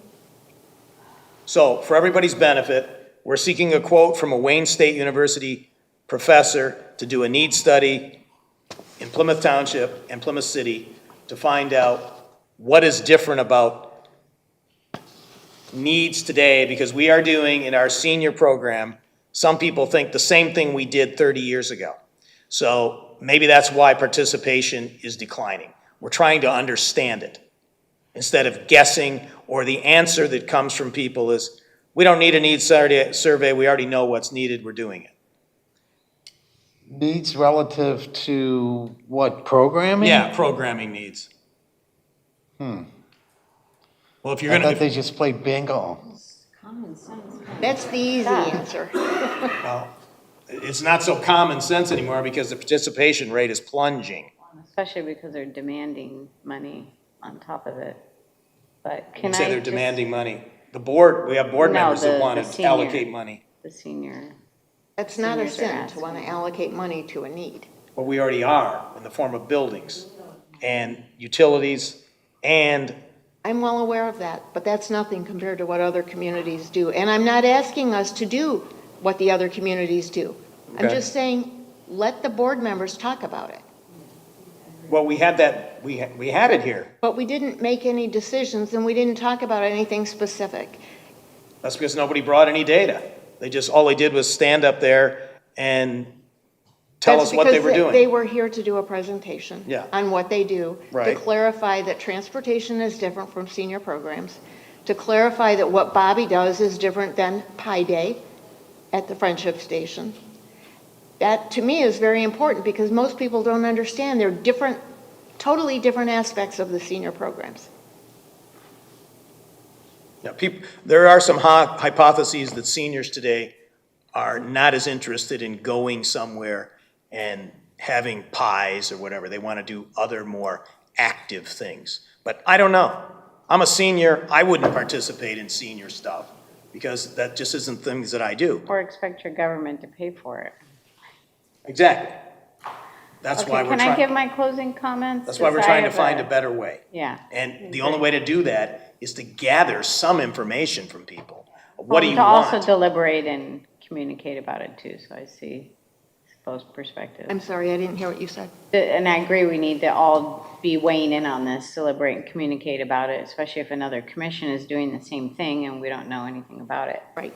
But just real quickly, I have leaving early in the morning. I'm going to be attending the Emerging Issues in EMS at Frankenmuth, just to learn about the hot topics facing our fire personnel, township board members, and fire and personnel were invited to that. I will be attending all day tomorrow, hopefully bring back some positive information just to stay more informed. But I do need to leave like 6 a.m. for that, so not sure I'll get my full 8 hours of sleep, but we'll see. And then this Thursday, the Veterans Commission will be putting on our annual 9/11 ceremony at 11 a.m. And it should be fairly quick and painless, but a beautiful way to remember that which we should never forget. So 11 a.m. at the First Responders Memorial on Haggerty and Hines Drive. And then just for our next meeting, could we just bump it up a notch or two? I am like, I can't even talk, my lips are shivering. Is anybody else cold? It is cold. Oh, the thermostat. Oh, this building is, Like I'm literally over here, it's and it's not very even cold. winter. Yeah, the building's going through transition now. It's switching from summer to fall or winter. I wear long sleeve shirts when it's 80 degrees Perfect, out. next time. So thank you. So our next meeting is September 23? Right, and I don't know whether we will have the consultants on there. We'll have to discuss and see what their schedules are and what, do all of you intend to be here on September 23rd? Gray's Greenhouse, are they coming back? Yep, that'll be controversial. There'll be a lot of activity around that. That going to be on the 23rd as well? Yes, they've asked to come back on September 23rd. Ooh. Gray's Greenhouse. Gray's Greenhouse. What are they gonna do? Okay. Probably not much different than last time. I don't know, maybe they'll have more information.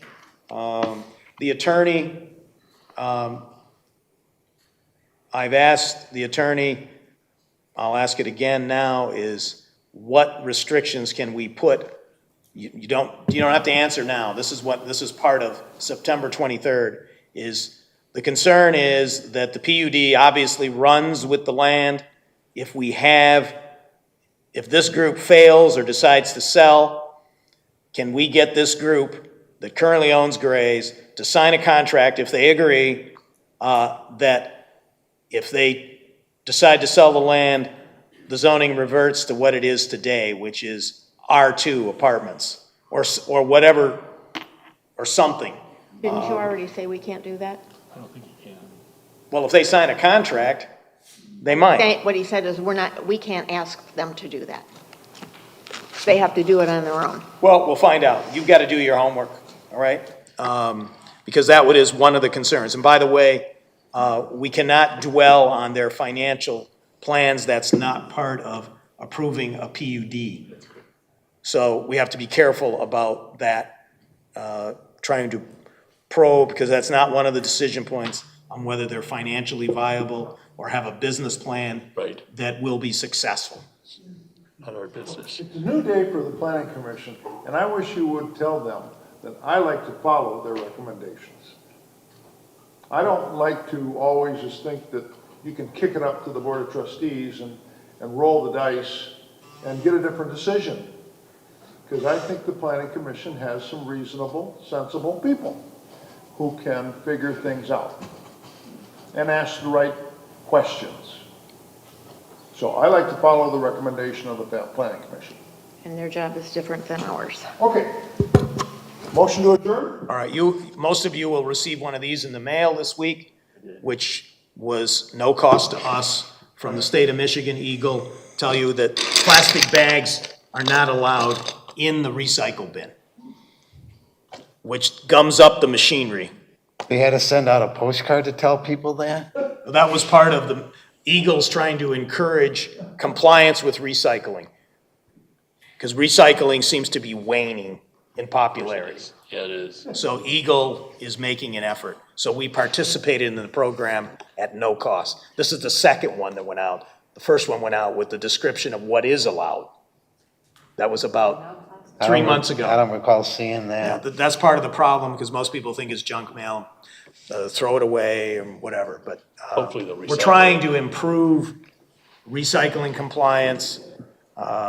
Yeah. Everybody's claiming that they're getting ill, there's too many plastics in the water. Well, you can do your part, right? Too many pesticides. Too many pesticides, all of that. You do your part. Give you Parkinson's. Exactly. So, all right. Motion for adjournment? Support? All All in in favor? favor? Aye.